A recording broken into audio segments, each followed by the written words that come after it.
Something like this. Hit it. The Roger Report live morning show. Weekdays at 9 a.m. Say y'all, I was on Roger's panel a few times and I couldn't take it. The heat. I got out the kitchen. It was hot. I was sweating. I had to get out. He's Roger, and he's right. Check this out.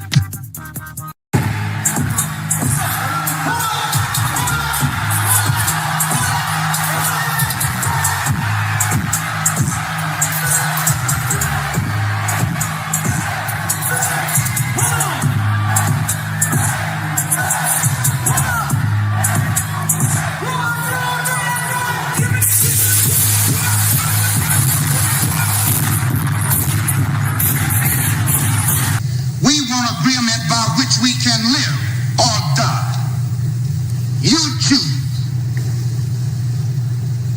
I have spoken to you a lot of times in hatred and anger, and you have not heard me.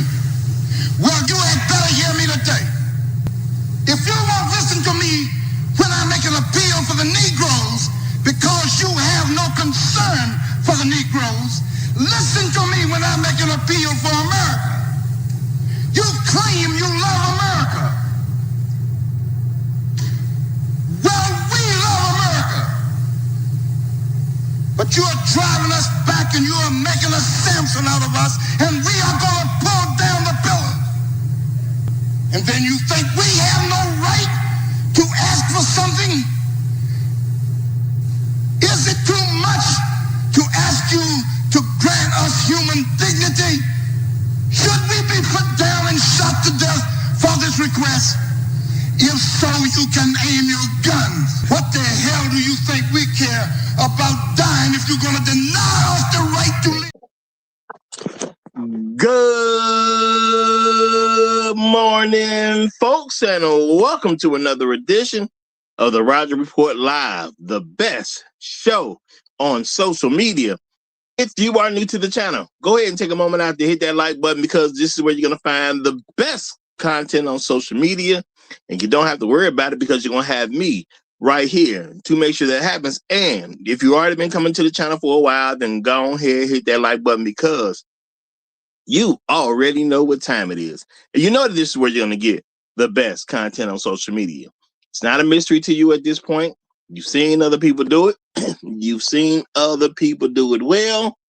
But what you have not seen is anyone do it quite the way I do it. So make sure you hit that like button. And everyone, yes, everyone, take a moment out to share the content, y'all. There are so many people who need to get great content like this. And it's just a small thing you can do to help the world be a better place. And isn't that what we want at the end of the day? Don't we want the world to be a better place? Of course we do. So share the content out. Share it through your social media. Share it through word of mouth, or even text someone's string. But do what you got, or text someone's phone, but do what you got to do to help spread the word. All right, folks, today we got an interesting subject matter. We're going to be dealing with mastering slavery in the 21st century. Okay, mastering slavery in the 21st century. We're going to deal with the ideas that people can have about what's good for us, basically what's bad for us. Are you mentally a slave voluntarily, or are you resisting? You know, what kind of ways should Black folks see the world? Okay. Now, how should we really see the world? And we're going to get into some nitty gritty stuff here. You know, give me 1 second, folks. Now, of course, before we go too deep off in this, first I want to say thank you to all of my regular viewers, to people who give me views on a regular basis. Shout out to all y'all, all the regular folks who are part of the Roger Report Live family. I appreciate y'all big time. Shout out to everybody who leaves comments after the stream, because that helps a great deal with the algorithm. So y'all are definitely supporting the channel by doing that. So appreciate every single one of y'all who leaves comments after the stream. Also, shout out to the people who hit that like button. Y'all know that like button is a big deal. Make sure you hit it every chance you get. It doesn't make a difference how long how old the content is. Just make sure you hit that like button regardless of when you happen to see it. And hype me up every chance you get, y'all. All this stuff helps with the algorithm, helps spread the Roger Report Live around. The more we spread it, the better the world gets. It's something good for all of us at the end of the day. So make sure you spread it around. Okay? And that's real talk. And shout out to the people who go above and beyond the call of duty. The people who become financial contributors over here at the Roger Report Live. Because all of you, of course, are very, very important people, and I appreciate you, and you allow me to do some things that I would not be able to do without you. So shout out to everyone who becomes a financial contributor at the Roger Report Live. And I want to say a special shout out goes to Cool Runnings. He is our sponsor of today's stream. Shout out to Cool Runnings, who is the sponsor of today's stream. Appreciate you big time, my brother. Appreciate you big time. And let me say, give a couple shout outs to some of the first people to check in this morning. It's always great that when you start the show that you got people checking in. But y'all know how it goes around here. There can only be one. And that one we like to call the Highlander of today's stream. My main man, Ken C. and Red. He is the Highlander of today's stream. Shout out to you, my brother. Shout out to you. Glad to have you here in the building. Glad to have you in the building. And if you ain't became the Highlander of a stream, which you should have multiple of these, like, what you waiting on? That's all I'm going to say. What are you waiting on? You got to jump on the ball. You got to get on the ball, okay? Now, shout out to the Great Black Reset. I see you in the building. What's good, my brother? Glad to have you here. My main man, Gold P, is in the house. Shout out to Gold P. What's good, my brother? What's good?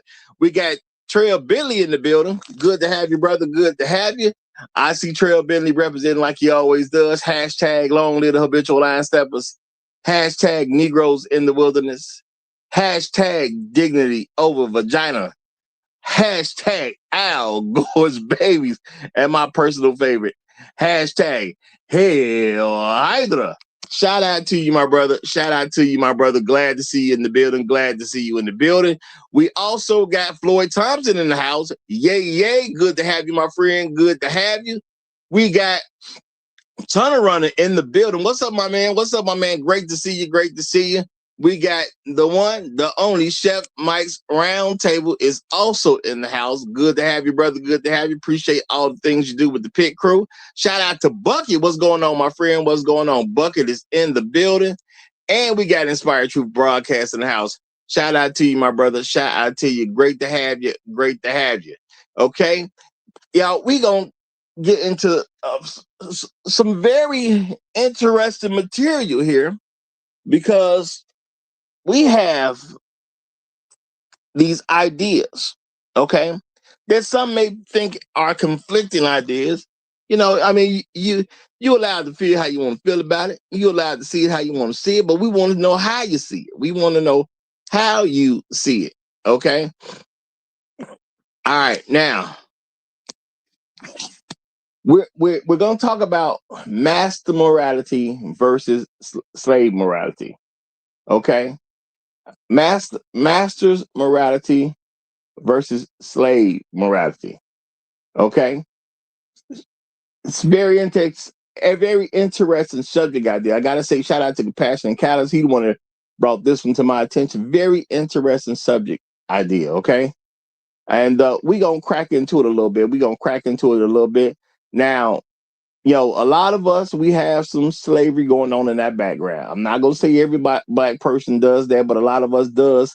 We do have some slavery going on in our background, especially amongst a lot of foundational Black Americans. We have some slavery in our background. And there are other people, slightly different form of slavery, but they got slavery in their background too. So you may not be a foundational Black American, but that does not mean you didn't come from something where slavery was in your background as well. So, we have some, different folks who dealt with some slavery issues. Okay. We got some different people that deal with that. And we all think of things in a certain way. Okay. I mean, that's our right as people to think about things in a certain way. And there are ways we're going to think about things because of the type of things that have been done. And, sometimes you got to talk about this. Now, I'm going to say, real talk, a lot of people they will blame certain stuff on slavery that ain't got nothing to do with slavery. So we not here to do that. We're not here to fake the funk, as they say. We're not here to fake the funk. Okay, we're not here to do that. Now, I'm a person also. I don't believe if you're working for money that you're a slave. Okay. Now I understand people say, well, these are slave wages. Slave wages is zero. That's what a slave wage is. Zero. All right. And the thing is, in America, y'all, we have the ability to do some things that people may not necessarily be allowed to do in other places. Okay. But we can do certain things here. You don't have to work for any wage in this country. And as my dad told me, if won't nobody give you a job, you can give yourself one. So you can create your own income in this country. It's still legal, y'all. It's still legal. All right. All right. So this should be some very interesting stuff. We're going to put some ideas together. Well, we're going to deal with some ideas that have been put together. I'm going to say that. some ideas that were put together. Now, this is something that came from, I'm going to say shout out to Green Gorilla. It came from his channel. I'm not clear if Green Gorilla put it together or if someone else put it together, but I know this came from Green Gorilla's channel. So shout out to Green Gorilla. Yo, I ain't got nothing but respect for the brother at the end of the day. You know what I'm saying? High amount of respect for the brother. One of the PhDs that was doing this thing in the space. And this is one of the concepts that was on his channel. I'm not saying he put it together. I'm not clear on that. If I get that information later, I'll tell you, but not sure who put it together. It's just something he came across. But there's some interesting material here, and it's an interesting thing to look at when it comes to, a master's morality versus a slave morality. And I'm not going to even say I agree with all this stuff, okay? I found it very interesting, okay? Not saying I 100% agree with it. Concepts are, they're definitely worth thinking about and definitely worth talking about, okay? And of course, anyone who wants to chime in is free to chat. Matter of fact, one thing I don't think I did. Matter of fact, let me handle this right now, y'all. I believe I forgot to put the link in the I believe I forgot to put the link in so people could join the stream. Not don't get me wrong, I like to do my little monologues, but I do actually I like to make the link available for y'all. So let me do that real quick. My apologies, folks. My apologies. Now I'm gonna say this, y'all. You gotta think, what side do you want to land on? Okay. The slave master is trying to accomplish something. The slave is trying to accomplish something. They're not going to have identical mindsets. Okay. Priorities are priorities, and priorities have a whole lot to do with how you see yourself, how you see your position in the world, what's going on with you right here, right now. There's different things that you will prioritize. Now, let's keep it real. Would a slave prioritize the same thing as a master? No, of course not, because a slave, their priority should be freedom. Okay, or whatever piece of freedom that they can get. Not like you can definitely get freedom all in one shot, but your priority should be things that's going to help you become a free man. That's priority. All right, that's priority. Okay, not a bad priority to have. Okay, if I was a slave, I would like to think that would be my main priority myself, that I'm figuring out how do I get free. And I'm not saying it was easy, because back in the day, with American slavery, you run, they will chase you down. Sometimes you end up getting killed while they were chasing you down. This is a very real consequence that can happen if you run. Okay. Or they could do things to discourage you and others from running. Again, when people think about the ideal of Kunta Kinte and his foot getting chopped off because he ran, well, when you're a slave master can do things like that. Okay, that's an option for a slave master. We can pretend it ain't, but it definitely is. Okay, there's a lot of different interesting things that you could do to compel people not to run. And I think those are very real things, very real ideas, and we got to, keep those things in mind. All right. Now, I also want to say Now, shout out. Now, this ain't got nothing to do with y'all, but he did this at the beginning of the show. He did it at the beginning of the show.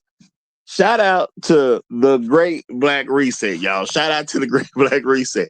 He did this at the beginning of the show, so I gotta say, appreciate you and thank you for getting me off to a good start.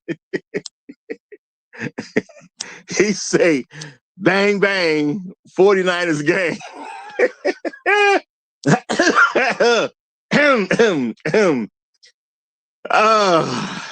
I'm gonna say that's a shot, y'all. If y'all seen the previous show, y'all know exactly what he was doing right there. So I'm gonna say, I ain't gonna shout you out for doing that. I'm gonna say they should have never gave these ninjas money. That's what I'm gonna say. They should have never gave these ninjas money. Okay, so I'm gonna say recognized. I see you, brother. I ain't gonna say shout out to you for this, but I see you, brother. I see you, and I'm gonna leave it at that. I see you. Okay, I see you. No good mother. Blah, blah, blah, blah. So I don't want you to think I ignored you. Okay, I ain't gonna ignore the super chat, y'all. I told y'all before, all money on the wood is good at the Roger Report Live. Even if I don't want to read it, I'm gonna read it. All the money on the wood is good at the Roger Report Live, y'all. The haters is in the house, though. At least we know that, though. The haters are in the house. Those who saw that episode, who know what that means. We know the haters are in the house, and it's all good, man. It's all good. Haters welcome too, y'all. Haters are welcome too. But getting back to the subject matter of the show, okay? You have this master morality idea. Then you have this slave idea. Y'all. These guys, y'all. These guys. Let me say it right now, though. These guys, okay? Shout out to the Great Black Reset again. He say, I'm just supporting black male media with the laughing emoji. Now, that's called throwing the rocks and hiding your hands, y'all. That's what that's doing. Throwing the rocks and hiding your hand. I'm just supporting black male media. Now, see, you put me in the business. You can't say nothing bad about supporting black male media. But you know, also, if you know, or you listen to the last couple shows, you know when shots got fired. That's all I'm saying. You notice that shots got fired. Okay, so y'all, if I do something unlikely later, or I just say something out the way, just know I'm responding. I know you may not know what I'm responding to, but I'm responding to these shots being fired. That's what it is. But shout out to you for supporting black male media. I can say I appreciate that, even though you're doing it in a heck of a way right now. You're doing it in a heck of a way. Now, shout out to Compassion and Callous. He says this moral framework or value system comparison is based on Friedrich Nietzsche's work. Okay, shout out to you, brother. Shout out to you. All right. Okay, so now we give credit to the author, okay? Which I believe this is important to give credit to the author with something like this. Now, I started reading this one, y'all. I'm gonna say straight up. When I first looked at this, I'm not gonna say it left the best taste in my mouth. Not me personally. It did not leave the best taste in my mouth. I'm not gonna even say I truly even agree with this fully, because I didn't. Okay. I looked at it and I had ideas of why a person came to these conclusions. You know? Now, I don't know for sure, because I didn't even know who came to this conclusion. I don't know what the time frame was when they came to this conclusion. Okay? So without knowing that, you just put your own ideas together. And y'all keep in mind, we are thinking of things from a hindsight perspective. We have different information available to us than people had in yesteryear. So it just is what it is on that point. But I do think this is a worthy subject matter if you're looking at the different things that this covers. Okay, if you look at these different things that it covers, some very interesting things. Now, the very first one at the top, you have a master morality, okay, versus a slave morality. But the first thing being issued is Focus on qualities such as power, pride, and hierarchy. Okay. Now, that what was given to master morality.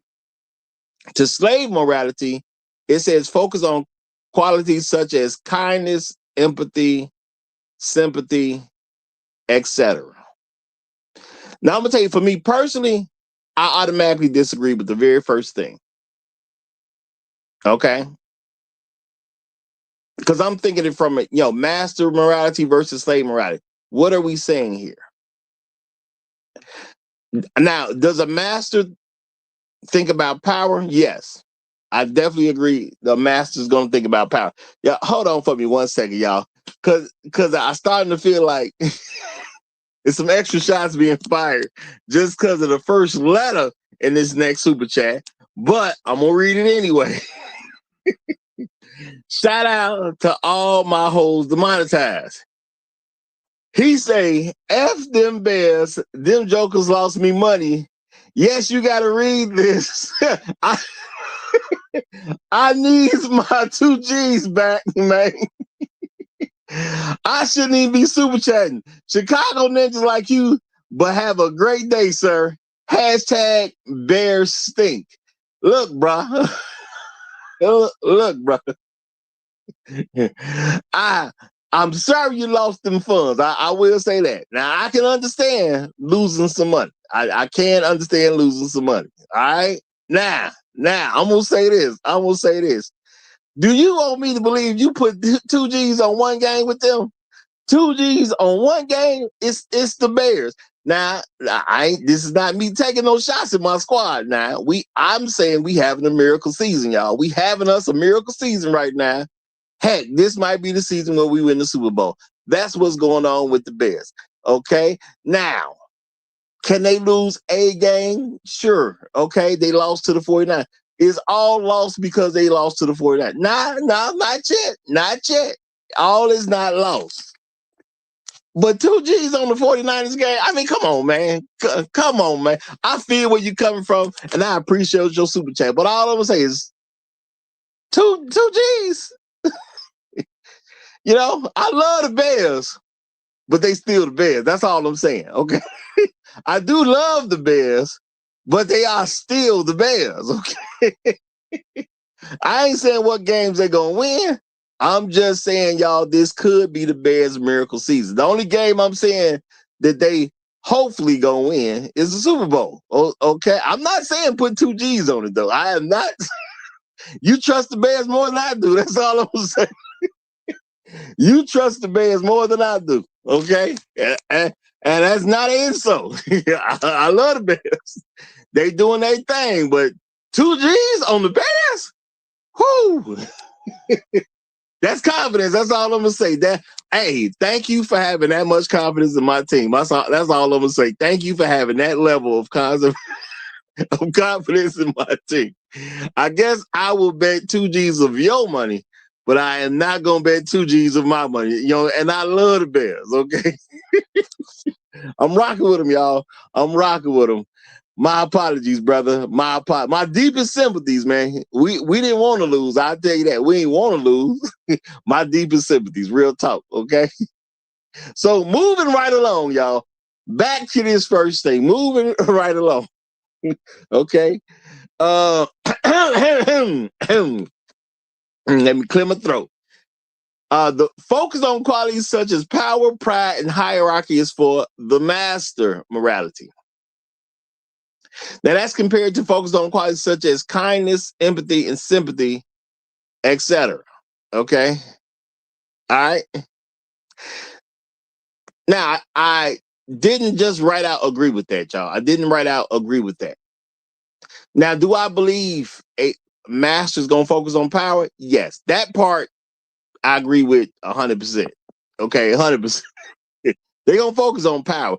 When you're looking to enslave others, power is gonna be part of your focus. It just is what it is. Pride, I don't know about that one. I don't know about that one. Okay, I think you gotta let pride go. to enslave others. Okay, you got to let pride go to enslave somebody else.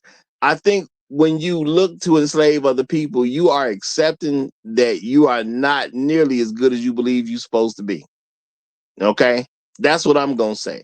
Now, keep in mind, we are looking at things in hindsight from the people who did it at that particular time. But I'm gonna say, if you look to enslave others, you have a lack of pride. Okay, I'm gonna say that because you don't think you're better than others if you want to enslave somebody just to get labor from them. Now, I can understand to a certain degree when you had a war against other nations, then you took the losers and you made them slaves. I can understand that to a certain degree. That's not a pride issue. We beat y'all, and because y'all live and we not gonna put you to death, we gonna make you slaves. That I can actually understand. Okay, I can understand that. But to enslave somebody so you can get free labor out of them, I don't see where pride goes along with that. Now, hierarchy, I got to say there is some hierarchical thoughts in there because you can't see yourself as better than the slaves unless you bought into some type of hierarchy things in the first place. You got to do that. You got to do that. Okay, that just comes with the territory. Now, when you compare that to something such as kindness, empathy, sympathy, is that a slave morality? I wouldn't agree with that. That just makes you a decent person. I wouldn't agree that's what will make you a slave. Okay? You can be kind whether you're a master or a slave. I don't think that makes much of a difference. Okay? A slave, I would say, will probably be more kind than a master because a master is going to hold on to some level of where being kind is going to be suspended to get a goal done. Kindness will be suspended to get a goal done. That makes sense. Empathy or sympathy. Okay. A slave master is not going to empathize with a slave. Okay. That's just oxymoronic. Why would I empathize with you when you a slave? No, our worlds don't even connect. You a slave. So you got to see a slave as something totally different. So having empathy for other people, does that make you mean a slave morality? No, I don't think that makes you a slave morality. I don't think that at all. Neither sympathy. I don't think things like that is a slave morality. It just means that you can understand other people or you can feel sorry for people. Now, I would say a person who is a slave would probably do that more than a person who's a master because it's hard to be a master while giving empathy and sympathy. I will say that. Now, when it comes to, and shout out to Compassion Encounter, he said, keyword focused on. Focus on. Now, I'm gonna say this. As a slave master, you have to focus on certain things. But I'm gonna say this too, though. As a slave, I don't think you have to be focused on these things. I just don't believe you have to. I think you can be a slave and have these things, but you don't. The issue with being a slave is I understand some people saw it as insurmountable odds in order to get freedom. There's going to be times and situations where a person would view it as the odds are insurmountable for me to gain my freedom.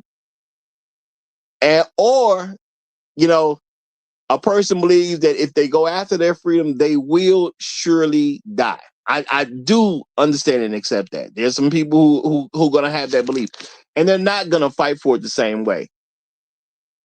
So, of course, a master is going to be focused on it in a much different mentality than a slave would be. I do agree with that. I just don't see the elements of just now let's keep it real, y'all. I've said plenty of times before, and I ain't gonna change that. Sympathy is basically a useless. It's almost useless. Okay, it's just pretty much useless. What do you gain by sympathizing with someone? I can empathize with you because you've been through something and I can understand stuff that you've been through. But at the end of the day, you still got to make it in the world. So I'm going to say sympathy, I use that for non-normal people. People who are not mentally together, people who are not physically together where they can take care of themselves. But outside of someone who's actually mentally challenged or outside of physically challenged, I don't see the point in sympathy. So, I do think there's some relevance to this. Okay. I think you can have it either way, but sympathy is a lot of sympathy is just wasted emotion. I'm gonna say that. A lot of sympathy is wasted emotion. But compassion and kindness, go ahead, my brother. How you doing? What's up, bro? Yeah, no. Great show, great idea. That's your idea. It's got Yeah, to I be mean, great. You that's why I got to said say it it's was great. great. It's a great idea. Now I do agree it's a great idea. No, but I'm looking at it like when I see this chart, I'll just take it for face value off the, for the sake of, interpretation. That essentially what is laying out here, these are the value systems of these various orientations, master and slave. This is the value systems or the morality that these different stations practice. And I'm just taking it what it's for saying for face value. You could obviously, like, you could break it down and kind of see some inconsistencies or find some, but I'm gonna just take it for face value. How I looked at it was that what I find, which I wanted to present to y'all, to the group, or what us to discuss, was where do Black men as a collective fall on this spectrum? If we just took it for face value, and we can and when we trying to determine individuals or groups' value system, you really can go off what they do, not what they say. So we could say we got a value system all we want, but based on what we do, where do we fall on the spectrum of morality? And I think that's how I was kind of looking at it. So do Black men focus on qualities such as power, pride, and hierarchy? That was the question I asked myself. Okay, I see where you're coming from. Yeah, I do like that perspective, and I'm gonna say, realistically, power, pride, and hierarchy is something we used to focus on for sure. Mm-hmm. Not as much anymore. I'm gonna definitely say that. Yeah. Okay, yeah. Because I'm gonna say this, y'all. Regardless of who feels some type of way, I think a lot of Black men don't focus on things like this because we just spend too much time around women. You grow up under your mama. Your mama don't put you around no dudes doing anything. You have all these female thoughts, and then you grow up in a world that don't respond and treat you well because you expect to be treated like a female, and then the world around you ain't gonna treat you like no female, and it creates a lot of issues that you have to get past. That's why I say a young man who's been raised with his mama, he needs to be out in the world till about at least 25, just to even get a real bearing on what his role in society is and what he should be doing with his life, because his mama just handicapped him. And I know people don't like that, but I'm saying that's a real thing. A lot of mamas handicap their sons. I mean, they handicap their daughters too, but they do. And I'm going to say, why don't young men focus more on power? Because it was never thought about as a good idea. A mom responds to power because she's a woman responding to power. Her ideal about power is going to be very much different than a man's ideal about power. They both have some power. They both can direct power.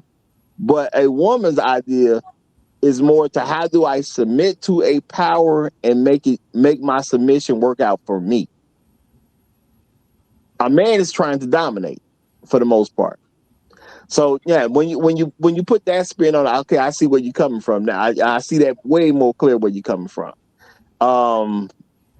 So yeah, the power ain't there. I'm going to even say the pride isn't there because you don't have fathers in the home. Most people get their pride from the identity of their father. This is what psychologists have figured out. When you don't have a dad around, what's your ideal of pride? Nothing. You just kind of make it up as you go. And that's what's to it. And then I'm gonna say, even from a hierarchy standpoint, I don't think hierarchy is important without your dad being around, because there is no hierarchy. Who's in charge when you have a house of women and no men? Who's in charge? Because a lot of people say mama in charge, but if you look at households, is mama actually in charge? Or do the kids get to do basically what they want to do and mama just accepted. Because I'm gonna say for the most part, seem like mama just accept whatever the kids do. Yeah. Mom. Yeah, the father. You said the father is more likely to emphasize some sort of hierarchy. Like you even see in the dating, landscape, how the women kind of prefer a more egalitarian or like flat hierarchy where we partners. They even use the word partner. They want to be more. They don't like the idea of rank and hierarchy. So, and like you said, I think as Black men, especially in a feminized culture, pretty much that we come from, it stands to reason we would kind of, and I think that contributes to how we coalesce with each other. We not really pro hierarchy or used to that. We used to more of a, it's fair. We all on an even playing field. Don't make me feel bad about being lesser in a way. Yeah, and I'm gonna say shout out real quick to my main man Jay Bones. Appreciate you, brother. Appreciate you. He came in with the super sticker. Thank you very much, my brother. Thank you very much. Appreciate you. I'm always glad to see you in the building. And I think that's totally legitimate. When you have someone you have to answer to, it's a lot easier for you to accept hierarchy from a societal standpoint as well. Yeah. Because I'm gonna say, me answering to a father made it easier to get a job and then answer to a manager. Because I'm used to answering to somebody already. Yeah. Me answering to my uncles made it easier for me to answer to a manager. I was in Boy Scouts. A lot of people did a lot of different things, but me answering to patrol leaders, assistant patrol leaders, assistant senior patrol leaders. Senior patrol people comment on that about me. That when after I worked with them for a while and we got to know each other, maybe we start talking about family, and I said something about my father, being raised by my father. They would say shit like, yeah, well, I can tell, and they can. So yeah, I mean, yeah, having a father, that influence changes, yeah, how you associate and socialize out in the world. Yeah, absolutely, and it's definitely needed. I'm definitely gonna say it's definitely needed. Now, I'm gonna say this: when you think of things in that way, well, I would say this: when you think about the master morality part, even though I don't believe a master has pride, I don't personally believe that one. But again, this is hindsight. People can think slightly different in a different time. Mm-hmm. But if you compare that to the kindness, the empathy, and the sympathy, and etc., well, which one is easier to make a slave out of? If you think about it in those terms, you can start to kind of see why you get what you get in certain areas. If you're thinking about power, pride, and hierarchy, is it easier to make a slave of a person who thinks that way, or is it easier to make a slave of a person who thinks about kindness, empathy, and sympathy? When we're talking about what's being focused on. Because to me, yes, it's a lot easier to make the guy who's kind or empathetic or especially sympathetic a slave than the person who's focused on pride or hierarchy or power. To me, that makes sense at the end of the day. So, not saying I 100% agree with the list, but when you think about what's being focused on, it's going to lead you to a different direction. Now, I'm going to say essence is nobility versus essence is utility and relief of suffering.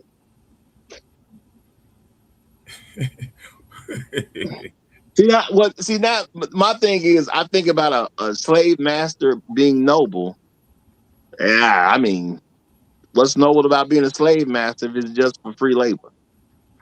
And I'm gonna say, y'all, I can understand nobility coming from a person who fought a war. You don't kill everybody that lost the war and then you made them slaves. I actually can understand that because that's just like spoils of war. We didn't enslave these people for the sake of enslaving these people. We went to war for whatever our particular issue is, probably territory.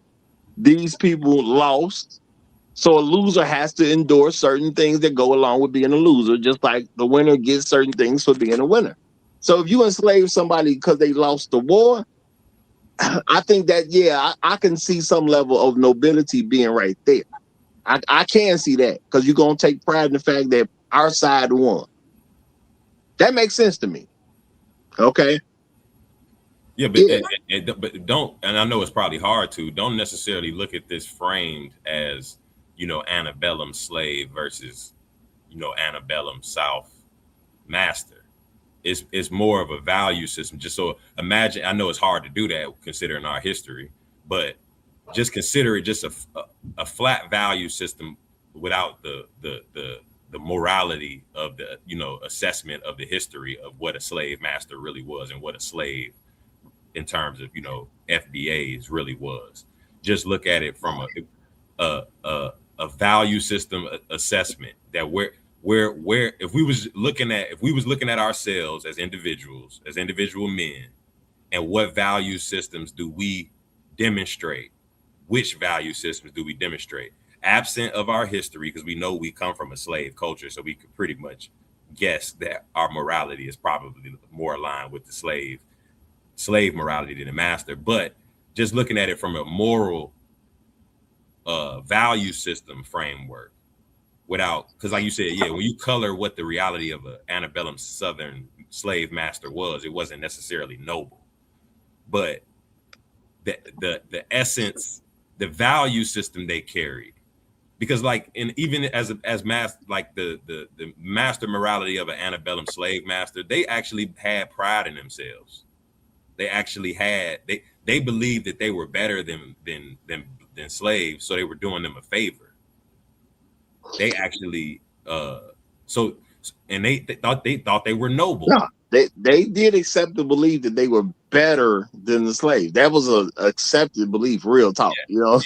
So they felt like they was doing you a favor, even if they was being evil. They was still feeding you and taking, you're just a lesser being, so they was doing you a favor by even associating with you. That's how they was looking at it. Even if that was a lie, that was their value system. Absolutely. Yeah. And I'm gonna say shout out to Luck Man real quick. He says rearing, I don't know what that was supposed to mean, rearing. But it say, but a slave does have rights and purpose. Who has the authority and a plan with a particular outcome? Now I'm gonna say I don't understand this, Luck Man, because you say a slave has rights and a purpose. What right would a slave have? Slave didn't have no rights. And what purpose would you have other than the purpose of your master? Yeah. So I'm gonna just say I don't get what you mean by this. I'm interested in want some level of clarification, because I don't get what you mean by this, bro. I don't see it. That's what I'm gonna say. I don't see it. Maybe you'll say something to help me see it, but I don't see it, because I don't understand. If I'm your slave master, your only right is what I tell you it is, which is none. Okay, and your only purpose is what I tell you to do. That's it. I don't see you as having anything else going on that's important. And I'm gonna say shout out to Bruce on Wayne. He says hashtag Emperor Dessalines lives on. Hashtag free Negroes. Hashtag white fear. Okay. And y'all, he's coming up right now. So let's give a shout out to Emperor. Dessalines himself. You have the flow, my brother. You have the flow. Go ahead. Good morning, Roger. Good morning. Happy Monday. Good morning, Compassionate. What's up, bro? All right. It's a nice way to start the week. The end of the year. You know what? It's the end of the year and the beginning of a new week. Man, this topic is very top notch, and it hits close to home. That's what I'm gonna say. Okay, I can see that. But with that being said, if let's say if you get enslaved for whatever reason, aren't you the weaker at that particular moment? I mean, it's definitely not going in your way. Yeah. You can say that, yeah. It's definitely not going your way right now. Regardless of your morals, your codes, and how you see the world, your philosophy. If my side whoop your side and I put you in bondage, I guess in that moment I'm better than you. I'm stronger, I'm faster than you, I'm smarter than you because I was able to get you into doing something that doesn't benefit you for my own gains. Yeah, yeah. That's valid. Yeah. Okay, so maybe looking at it this way, maybe the morality of the slave master might be better. I'm just saying. I mean, when you think about what's been put here, it's a way to see yourself. Because I mean, yeah, if we remove the morality from it, essence is nobility. Right underneath that, for the master, it says values qualities such as pride, wealth, glory, ambition, desire for power, popularity, self-worth, courage, reverence, and determination. Now, if you just think about those things on their own, you can't say those are bad things. Mm-mm. You know, makes a lot of sense. If you say promotes hierarchy and authoritarian principles, still, is that really a bad thing? No. Because we all know somebody got to be a head of something. There is no successful organization that doesn't have a head. That doesn't make sense. Okay, there's none on the planet. Not in a marriage, not in a business, not in a school, not in anything, not a football team. Everybody know who the head person in charge is. And I would say, Roger, not to cut you off, black men, and like you said, taking the context, the historical bias we may have as black men, we need to get more comfortable with this sort of morality. Because I can even tell by our conversation, it's a little uncomfortable to associate with these principles. Like you said, on the face of them, when you read them, they seem something worth espousing for and some positive. But I think if we did assess a true assessment of ourselves, this isn't really our value system. I think the other side, when you go to the other side and we start reading those off, those actually fall more into what we actually do and what we seem to react to. So which as we read, we're gonna see is very problematic for a group of men to operate this way. But we can't change the problem unless we understand the nature of it. And this essentially is the nature of it. And I think we got to get comfortable with that master morality style. White Europeans don't have a monopoly on master morality. Okay, and let's look at some of these other things because I just read off the master morality or the next master morality. Let's look at in that comparison to a slave morality. It says value qualities such as kindness, patience, humbleness, equity, generosity, and virtues. Now, I'm gonna say if this is your focus and you never focus on ambition, you never focus on power, you never even focus on glory, because you gotta be able to spread your story in a way that people would like your story and want to, emulate your story. Mm-hmm. What do you really have? Let me ask one question. When you desire power and everything that comes with it, does the expense that comes with it is taken into account? Meaning that you want to acquire a certain level of power, Mm-hmm. but that level of power might come at the expense of somebody else's comfort or Mm-hmm. wealth or Absolutely. lives. Do you take that into account, or you just discard them and No, you just should. automatically see yourself as more deserving of it? So you say, I don't give a damn whether who's suffering, I'm going to take it anyway. Well, I do believe that. See, that depends on how much power you're seeking, and once you're willing to cross others, you have to accept that others will cross you. So it depends, because when it comes down to it, if you cross me, I kill you. But let's be real. If you can enslave me, that is a certain level of power. Do you want that much? You know what I'm saying? Because you can try to inflict your will upon me, but I might take your head off while you're doing it. Yeah, Yeah, but but you swung and you missed. Well, see, I don't think it's much of a choice. You're not in a vacuum. I get what you. I think you got to consider the level of power other groups, competing groups, want, and what they're willing to do.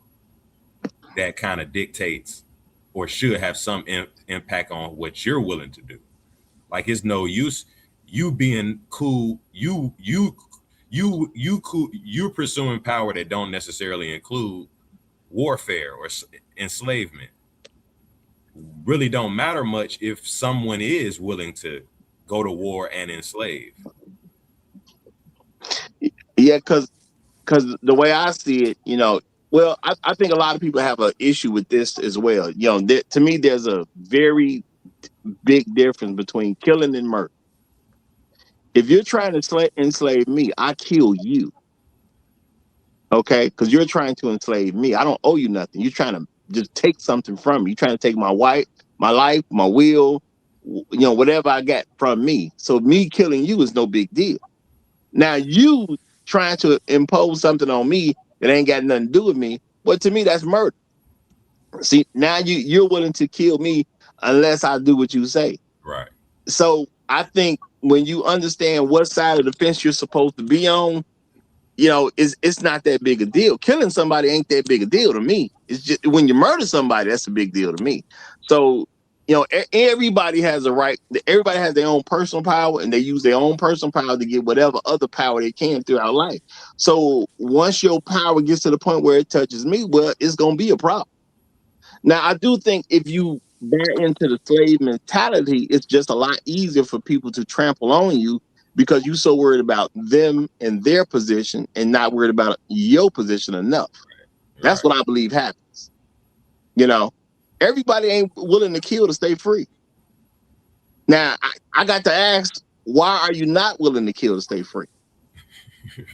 Could it be because they just have the internalized slave morality? Like maybe they just accept that this is where I'm supposed to be in life. So I guess I'm going to assume the position, all pun intended, and just accept what comes with it. And there are a lot of people, like maybe me or you, us, who say, "Nah, I'm going to die, but I don't have to go through this." Not going to accept it because you think that it's your God-given right to put me into bondage for your own advantage. No, you're gonna have to go through me. And many people doesn't have that type of mentality, unfortunately. Well, I'm gonna just say, in my equation, is always the other person die. It's never me die. Okay. I'm not doing anything for me to die. If I think I need to kill, I will kill. But and I'm not saying I'm invincible when I can't die. What I'm saying is it's never going to be my plan. I would have to be really boxed in for me to accept that I'm going to die. Now, if I accept that I'm going to die, then it becomes a question of how many can I take with me? Since I got to go, how many can I take with me? Is it a way for me to take one or two with me? Or is it a way for me to take 1,000 or 1,000,000 with me? I want to figure out how to take as many with me as possible. That's where it gets sketchy though, Raj, because you saying, I get your concept of killing and murder. The difference, one is from basically the self-defense and one is offensive, or one is defensive, a defensive response, and one's an offensive response. See, but the pursuit of power might require you, Roger, as one of the soldiers of your group, to pursue some power, meaning inflict power onto another group, to take what they have. Should that be on the table morally? I'm gonna say if I do it, they had it coming. So it is what it is. You know what I'm saying? If I do it, they had it coming. Now I'm more of a fair-minded person. So my mindset is I'm not gonna take yours just to be quote unquote above you. But if you have that idea that you can take mine to be above me, then sometimes killing you is just a default action. It's not that I want to kill you. Yeah, I got to kill you Rod, so you won't. That's not the way to power. They say Genghis Khan, whenever he would take Whenever he would take a village or town, he would declare to his imminent victims and imminent slaves that, you must have done something terrible for God to send Yeah. me here before you. That was a cold line. So the fact that I showed up here meant you had fucked up. I don't know what it is. I don't know what you've done, but I am here to make it right. That's a cold line to tell And them. that's why somewhere around 80 million, whatever people are somehow partly part of the lineage of Genghis Khan. Like, yeah, there is no morality to power. There is none.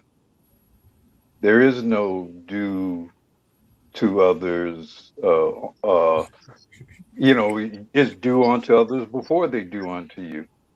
It's Yep. do unto others regardless of whatever the hell they're thinking they're gonna do. At least that's what history says. I Yeah. mean, when the Romans rolled into Germania, yeah, they didn't deserve to take Germania. They took Germania because they had the power to do it. You know, it was just that simple. Or the Gauls or whatever. I mean, there's no morality to power. Uh, Chefs say power has no morality. No, power is the morality. History says power is the morality. Yeah. History says power might makes right. That's what history says. Yeah. Hannibal didn't have So to try to a go lot of and this, invade Rome. when the lion grabs the gazelle, the gazelle is just fucked, right? Ain't no, there's no morality to that. So there's no, there's no talking your way out of that, man. Your food. Yeah, I mean, I mean, you say, yeah, of course, nobility. We come to think of nobility as a sort of a value judgment on quality, but no, nobility comes from who is in power. That's why they were referred to aristocrats as the nobles or the nobility, because they're the ones in power. And they make the morality, they make the etiquette, they make the rules by virtue of being in power. So all the morality, all the etiquette, all the rules of decorum and order and whatever flow from that basic position of power. all right. When Let Alexander me. sweeps through the East, taking Persia and whatever, and you know, I mean, he was supposed to do that from the perspective of the Persians. He fucking did it because he could do it, and he was willing to do it, and he was willing to kill up enough people, and even have enough of his own people get killed, even risking his own life to do it. So there is no history says there is no morality but power, and one of the reasons why I'm not a particularly religious person is that I think religion confuses the truth about what we are as Mm, as living beings. Because we talk a lot about morality in religion outside of these basic principles of power and will and strength. Uh, and it, I think, very often makes us weak. Now, some of the smarter of us use religion as a way of making strength. That's why you have, for example, a god of war, Ares, for example, where I'm going to make a religion out of Hmm. killing and taking. and conquering from others. So, I mean, I know, maybe I'm painting a rather stark and harsh picture of things, but there's no easy, there's no nice, there's no kind way of taking and being and becoming and maintaining power. And we've witnessed it over the last few years, particularly in that place. Well, I call it historical Palestine, where already now they're talking about turning that into some kind of small hat paradise over there because of what they had the power or have had the power to do over there. So I guess that's my opening statement. All right. Well, I'm gonna say shout out to Inspired Truth Broadcast. He says it's anti-hierarchy versus pro-hierarchy, but some hierarchy is functional. Order versus disorder as a consequence. How do we feel about it? I'm gonna say this. Well, when it comes to, I mean, of course, you should have a hierarchy in order to push things forward. I'm just gonna say that. It's hard to move a society forward with no hierarchy. If everybody are equal, whose decision is going to matter at any particular point. So power is going to come into play. Now, I do think the issue with power is, people, compare it to morality is, are they going to jail together? Now, I'm going to say from a historical standpoint, they do converge because people push it that way. Just as Black people talked about the nobles. Well, who was the nobles? The people who was able to stay alive during whatever conflict happened. And they're making you call them noble, so you will associate this ideal of nobility with them, regardless of what they actually did. So there can be assigned nobility to people, and you buy into it because people told you to buy into it. There's assigned nobility.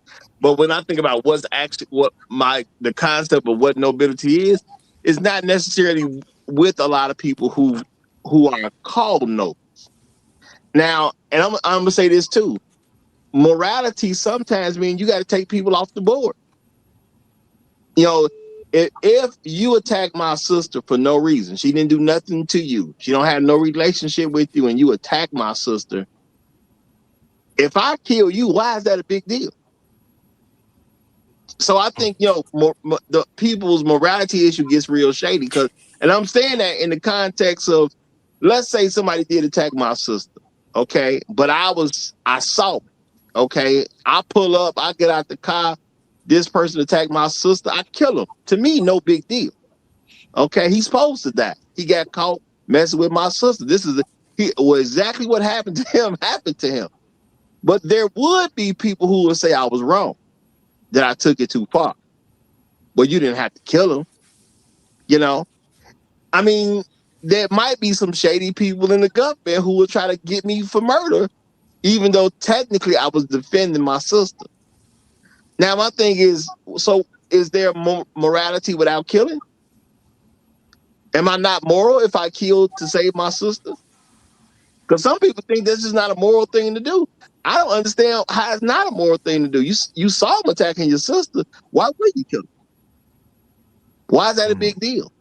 Or as I've said before, if I came home and I found out I got a 13-year-old daughter, and I found out a 33-year-old man across the street was sexually abusing my daughter, and I just go over there and kill him, why is that a big deal? A lot of people say, well, you're wrong for that. Now, with my sister, they be like, well, he caught him in the act, so I understand.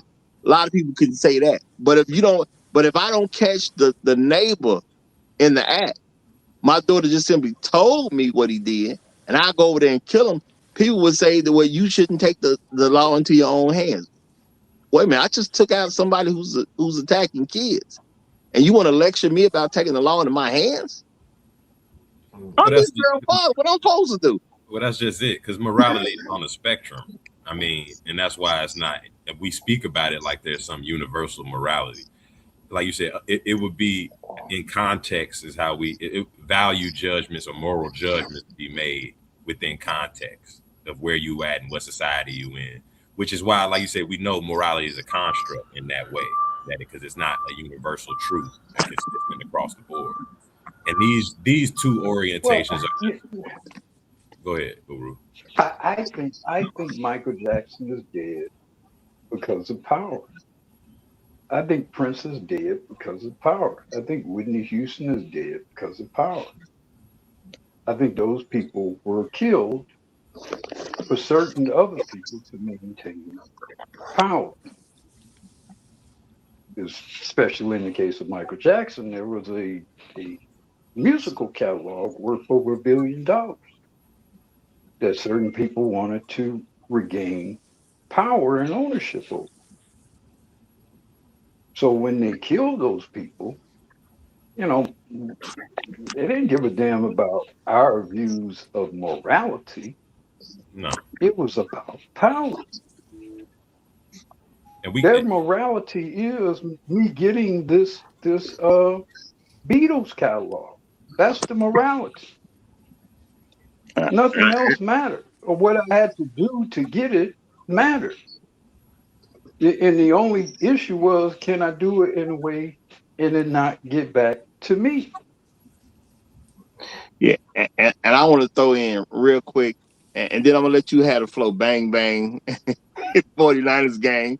I'm gonna even say R. Kelly, because an interesting figure, because they done put him in prison over the Mann Act. It makes no sense at the end of the day. Now, some of y'all believe R. Kelly did terrible things to young women. That's what a lot of y'all believe. Okay, I don't think that was ever proven, but y'all believe he did terrible things to young women. But they didn't go after R. Kelly until he had been in the music game for more than 30 years. Now, what did I happen to hear about 30 years? After the 30-year mark, a person can do certain things to get their masters back. So was R. Kelly, who was perceived to be doing things with underage girl, because I don't know that it was ever proven, who's perceived that he was doing things with underage girl, where's the morality issue? Because as long as he was making that good music that he quote unquote don't own, everything's fine. But now he in position where he can regain ownership of his work. Now we want to send him off to prison.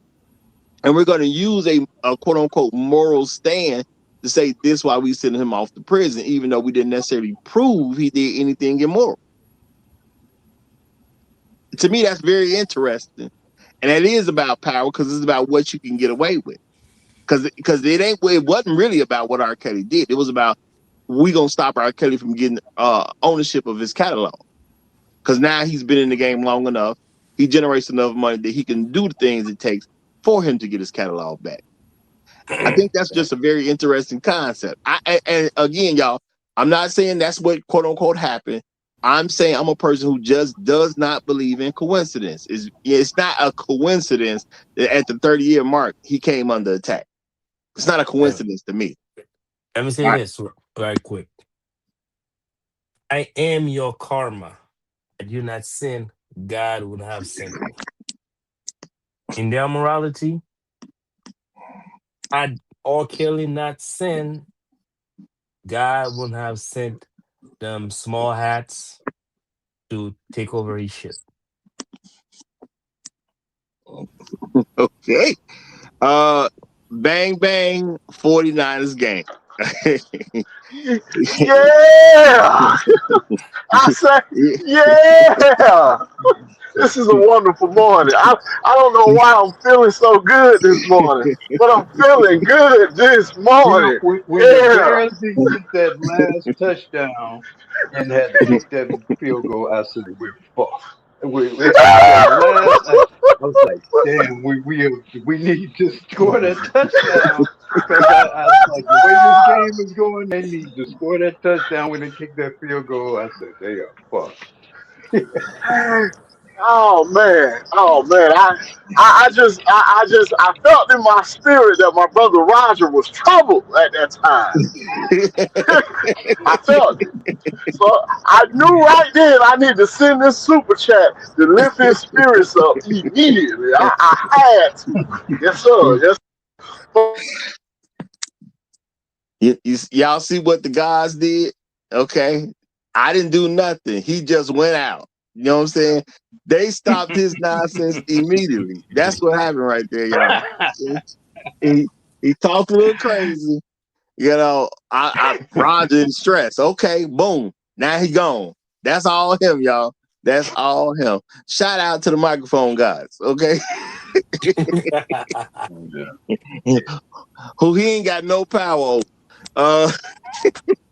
But Yeah, keep it flowing till he get back. Keep it flowing till he yeah, get but back. I think let's define Well, power. 'Cause I mean, you're right about the R. Kelly thing. It don't, but the point I'm making is that again, the morality to people in power, to the transgressors, uh, there is no real morality.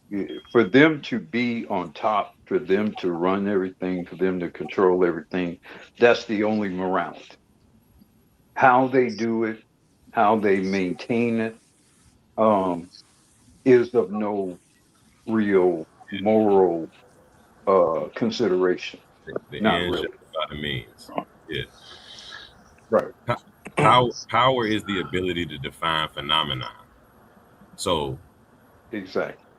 the desire, if one has the desire to wield power, their goal is to define phenomenon in whatever aspect and maybe all aspects.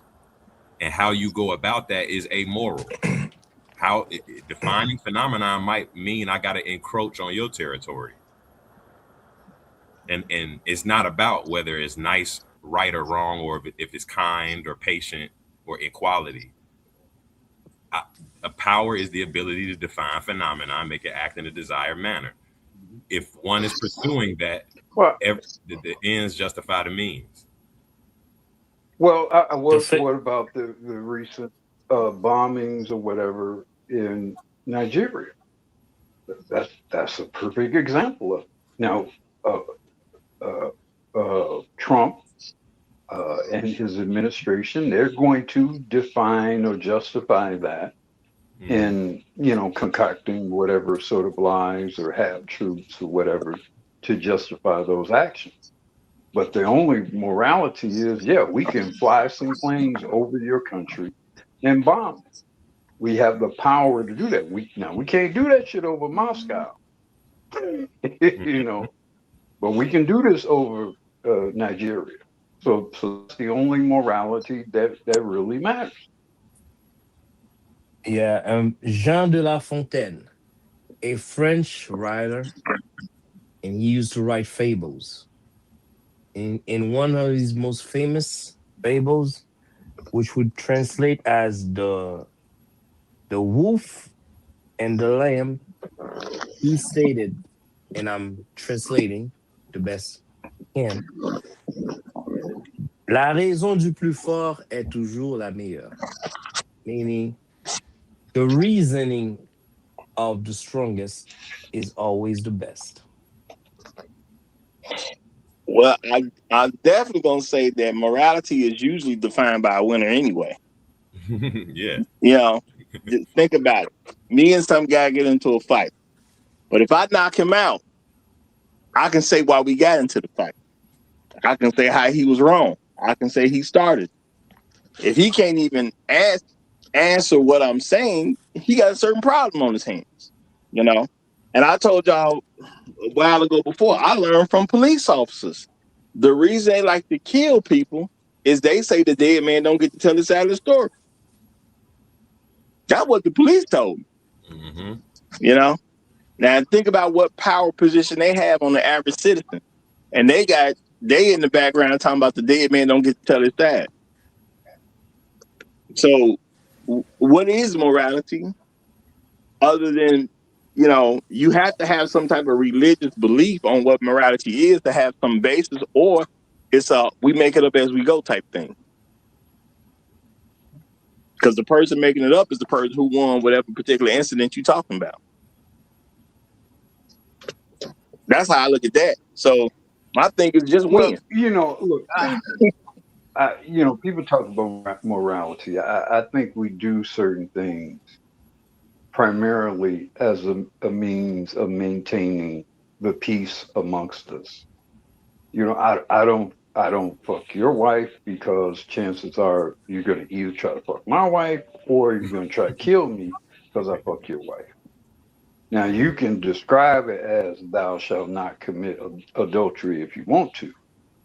But to me, I know as an animal, the real truth is that issue is that of revenge and retribution. That's the real truth behind that. I don't try to steal from you because you might try to kill me or you might try to steal from me. Now you say thou shalt not steal. Okay, all right, that's well and good. But the real thing is like, you don't do certain things primarily to reduce the probability of retribution and similar retribution or similar or greater retribution and revenge being waged upon you. That's the real morality behind most things we do and do not do. Now, if you got somebody who thinks they have greater power and greater leverage, and they view themselves to be in some sort of nobility position above you, then that the question or concerns about revenge and retribution are lessened because you have the greater power and the leverage. Thus, the slave master being able to predate on the slave girl because he won't face retribution. So it's not about morality. It's not about ethics or whatever. It's basically about power. Incentives and disincentives. Yeah. And since I've already qualified the slave girl as not being human or not being fully human or whatever, then it's justified because I have the power to do that. Yeah, and when you can convince people that they ain't got no power, that do put them in a tricky position. Because, like, usually you'll sit in like a movie or television program. You'll have a person that'll threaten somebody else and say, you better do this or we gonna kill you. And I've always wondered, once you tell me you're gonna kill me and it's a legitimate threat, why don't I just kill you now? Now I ain't got to kill you right at that moment. Maybe at the time the person makes a threat, maybe it's one or two of them and then it's like 30 of the other people. That could all be happening. You know what I mean? But once you tell me you're gonna kill me if I don't do X, Y, and Z, and I have to believe that you mean this, I just don't understand why you just don't go kill that person. I'm not doing the assignment you gave me to do. If I'm gonna die, I'm gonna die, right? So why, if I'm gonna take the last of my time, why would I take the last of my time trying to fulfill your assignment rather than just putting a bullet in your head? To me, that's just better time management, if you ask me. And people will say, well, that's crazy. No, if you was gonna die anyway, you got to use the last of your life to do something. Should you use the last of your life to fulfill somebody else's dream or just put a bullet in the head of the person that threatened you? To me, it just makes more sense to kill the person that threatened you. If I get him, I get him. If I don't, I don't. I'm dead either way, right? So what I got to lose? Freedom or death. So you chose freedom, and in I your think attempt to modernity. get your freedom, you might end up having to delete somebody. It makes sense. I agree with you because I personally don't think that nobody can force me to do anything that I don't want to do. And if you think you're gonna force me to do anything, it might come with a cost. It might cost you a little, it might cost you a lot, but it will cost you. Yeah, I mean, I think modernity lulls us into complacency and sort of sense of security. Look, if you're in the wild, wild west, where it is like kill or be killed, just using that as an example, you can cite similar, or a war zone or whatever. You're not going to hesitate because you've already adapted to the fact that I am in a kill or be killed scenario. Mm-hmm. I think we have been adapted to be more complacent, so we don't do certain things. Uh, we don't do certain things and we don't prepare ourselves to do certain things that would need to be done.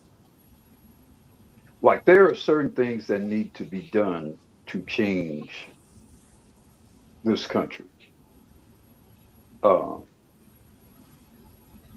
but you have to have some men who are willing to do it. And that's where the And values. while you say, Rod, you have to, you don't consider you don't think about dying. I mean, I think you almost have to accept and embrace the prospect of your death in order to do certain things.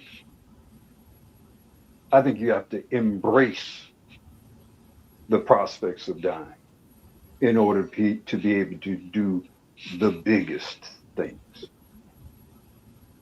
Because once you accept the prospects of your death, what other limits can be imposed upon you? Yeah, I think that actually come with some of the master morality, a willingness to die, and I think it comes with a slave morality for a willingness to not die. You can't Exactly. link those to I pursue mean, power.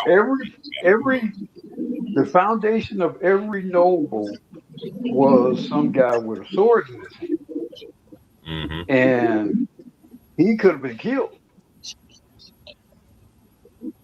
And he killed some other guy who would have been the lineage of nobility. And that's why they assert themselves as being noble, because I made it my responsibility to make this kingdom. And I did it with blood. Yeah.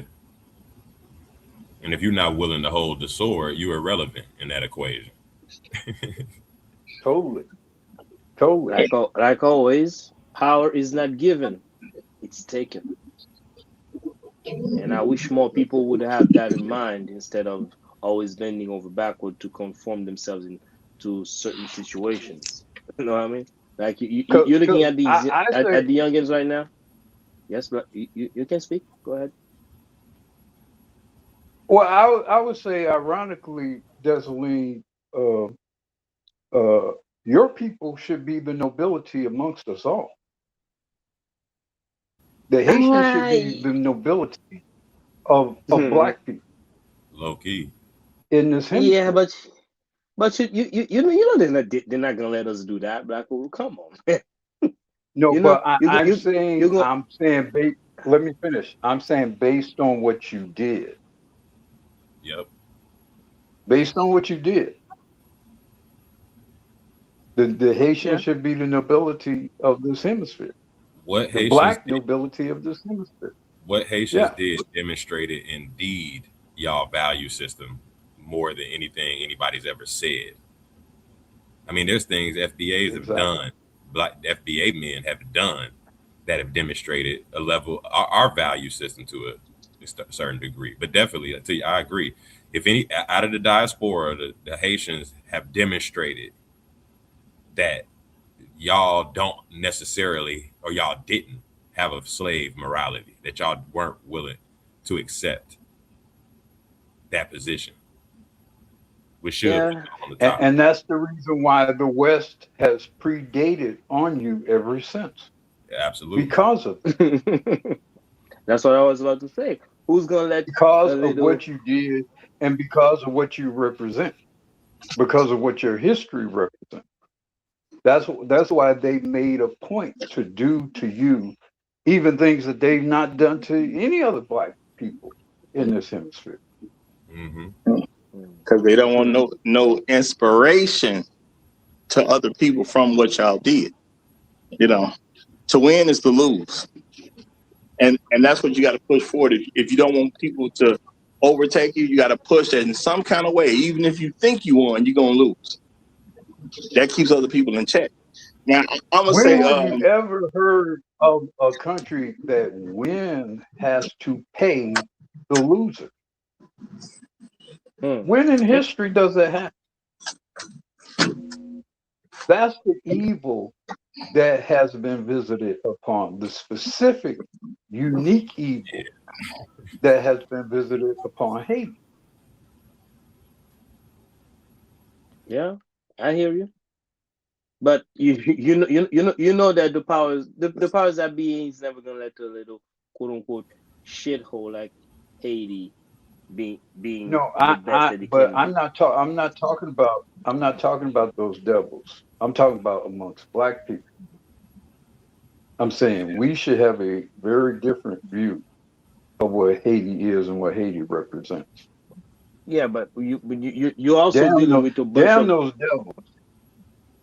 yeah, but you're Damn also those dealing with a devils. bunch of black people who are mentally infected with the white supremacy virus. Also, you know what I mean? Well, They that's see it. Haitian as niggas. No, I know.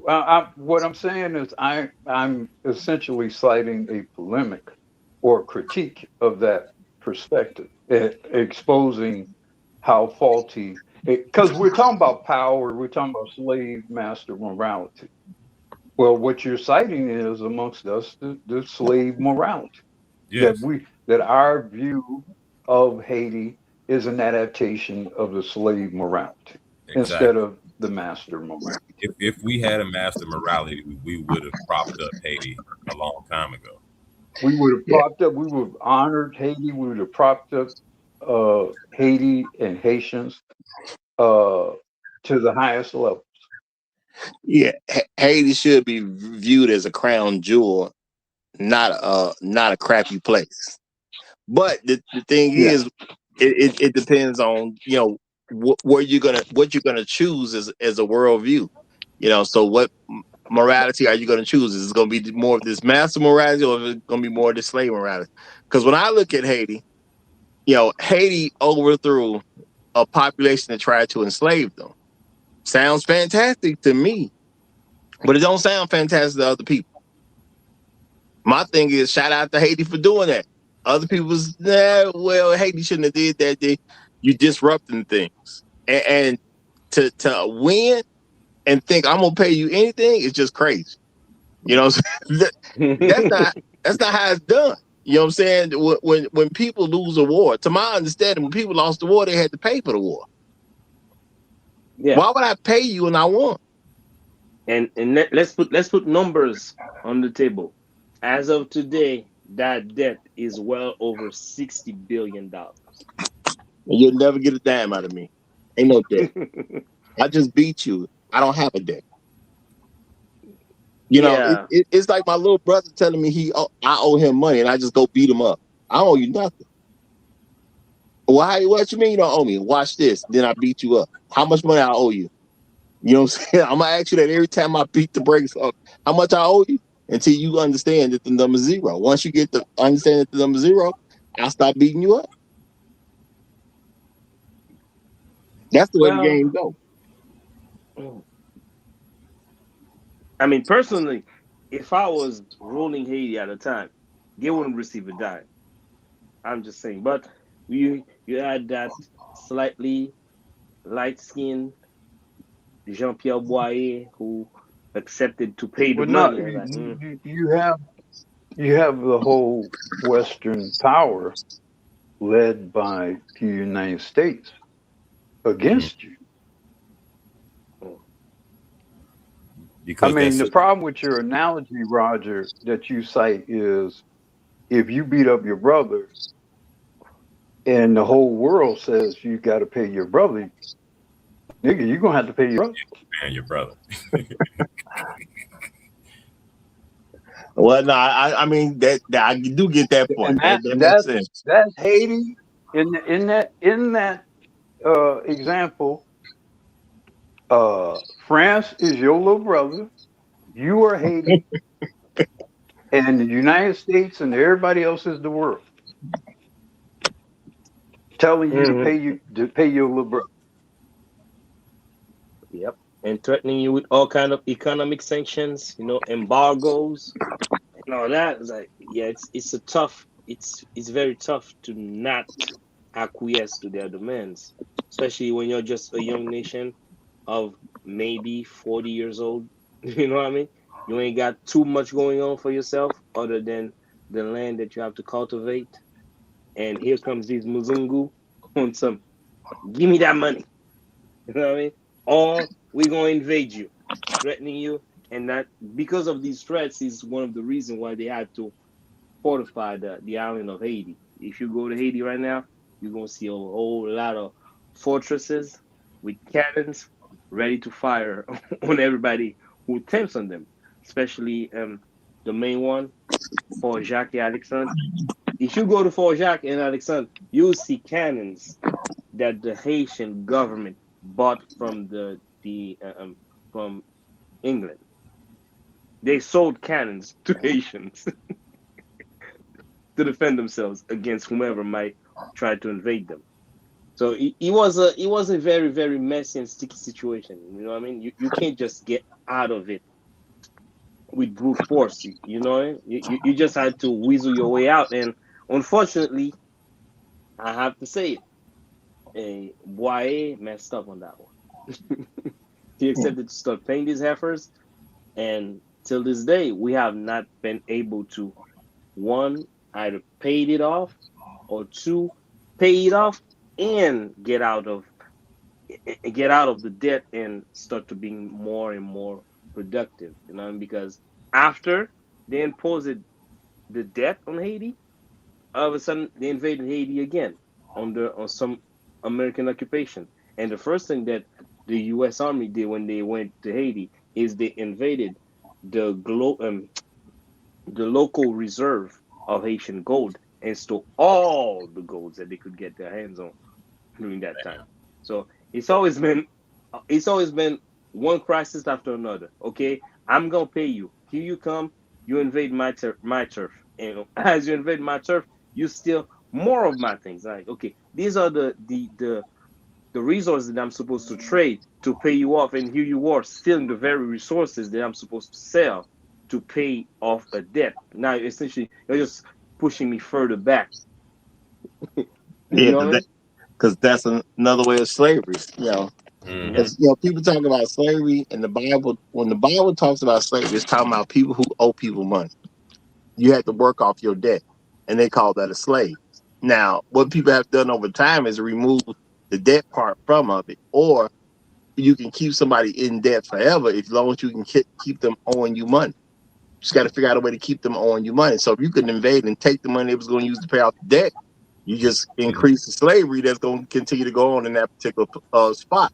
Now, shout out to Apex Archetype. Appreciate the super chat, my brother. He said Haiti chose death over enslavement. And you know what? That's a real choice people have to make sometimes. So I never want to come off as if I'm saying it lightly. I do understand in real life, you got to actually choose, is this where I'm going to go and check out it? Because, you got real decisions you got to make, and other people ain't playing with you. And sometimes to be free, you got to actually die. It just is what it is at that note. Now, I hope I never have to, quote unquote, be in that position or whatever, and I can't make it through. But this is a real thing, you know. But I do know, at least as far as my lineage is concerned, we done did all the free work we gonna do. Ain't no more free work over here. Okay, that's just real tough. Ain't doing nothing free. I'm charging. Okay, you got to be a blood relative or something close to it for me to just do something for free. And don't get it twisted. I will give charity here and there because I know God's wants me to do charitable things sometime. I will do charity sometime, but it ain't gonna be no forced free labor. That we ain't doing that one. We ain't doing that one. You know what I'm saying? I can't even see it. I'd rather kill your whole family than have you make me do something for you that I don't want to do. And that's real talk. I'll kill your baby first. So my thing is, if it's that serious to you, as long as you will understand, your baby's on the table. And I'm not saying that that's the way people have to be, but I am saying that you got to hold real consequences over people's heads.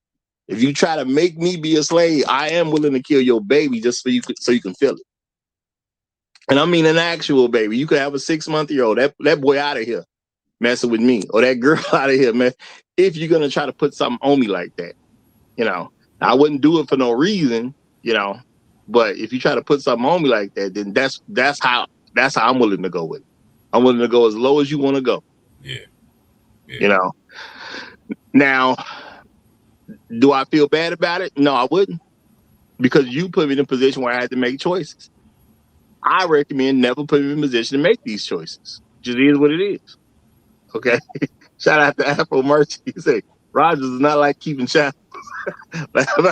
Nah, I'm not saying that. I only talk about violence from a defense perspective. I don't bother anybody.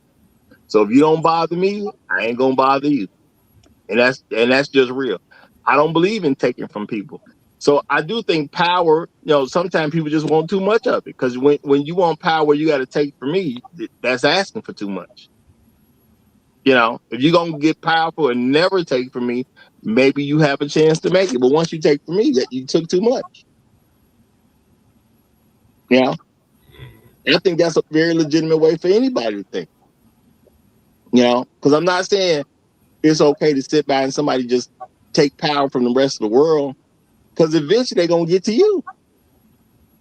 I know people don't really think about it like that, but if somebody wants to take over the whole world, eventually they come into where you at. So now, do you want to jump in while you're comfortable, or you want to jump in when they attack you and it's not so comfortable? Yeah, that's why passivity don't work. That's why I said earlier, in an environment, see, you can be so-called totally virtuous as a community, an individual, a society, a country, in the absence of a master morality that thinks it has the right to define phenomenon. And that's where I think this is useful in assessing your own personal level of morality, because I think if a lot of guys were honest, they would find them. If they were really honest, they align a lot more with slave morality than master morality. And I think it comes out when we commune or when we try to build things. And that, I think that assessment is necessary and it's not so much to say that master morality is the end all be all, the obvious alternative, but slave morality definitely isn't. And I think in terms of, especially from our clan, Black men of the diaspora, we definitely got to be cautious, because I think we've been engineered. The powers that be want us to be in the slave morality. Obviously, we're a lot more easier to manage. The Negro problem is when we're not in our slave morality, and I think they've engineered it in such a way that it feminizes society. The slave morality is even pink on the chart, like a more feminine energy. I think that we operate more on that level. It's a minority of men that operate as master morality in terms of the virtues or character traits that go with that. And moving forward, we ain't gonna be able to get far. I mean, what's the price of us operating on master morality? The price has always been very high, Yes. very costly, very expensive. When Robert Smith paid off those loans for those brothers at Morehouse, he was asserting a master morality and was attempting to impart a master morality on those young men. And the United States made him pay a price for that. Yeah. To the tune of billions of dollars. Yeah. So, part of it is the formatting. The formatting is true, but that formatting is strictly, harshly enforced. I mean, it's enforced to a level, and that's why I mentioned earlier, like the irony of Michael Jackson and Prince in particular was their presentation, even to some degree, particularly with Michael Jackson, they presented themselves very often in very sort of effete or feminine ways, right? In terms of especially the way they presented themselves. But you discover they were incredibly masculine men, very powerful, masterful men, incredibly masterful men. And they killed them for that.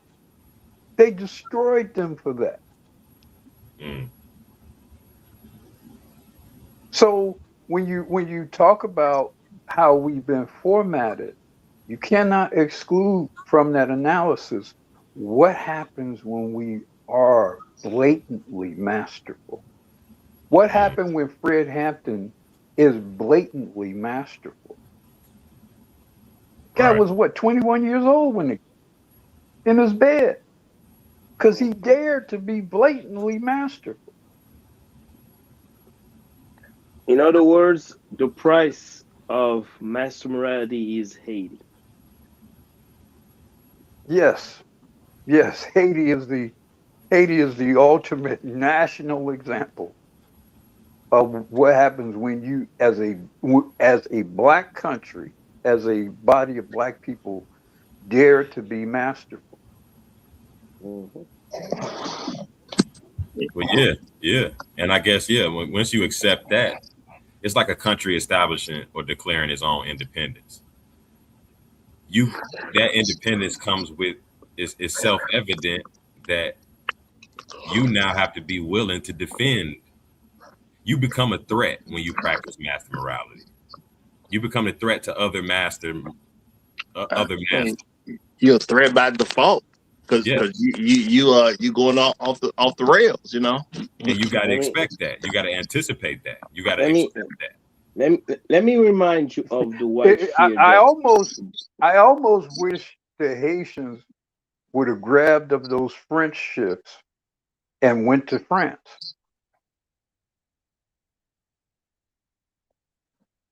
Might have Mhm. had a very different history. Well, let that me definitely let would have made some kind of impact. That's let me let me remind you of what the Haitian Revolution cost France. The Haitian Revolution cost France land masses in the United States of America. Matter of fact, them Negroes slaughtered so many people that it's been reported throughout history that there was not a single family living in France that didn't suffer human losses because of that. Meaning that every single family in France lost at least one family member throughout that revolution. Okay? And also, that's not even taking into account the money that was lost.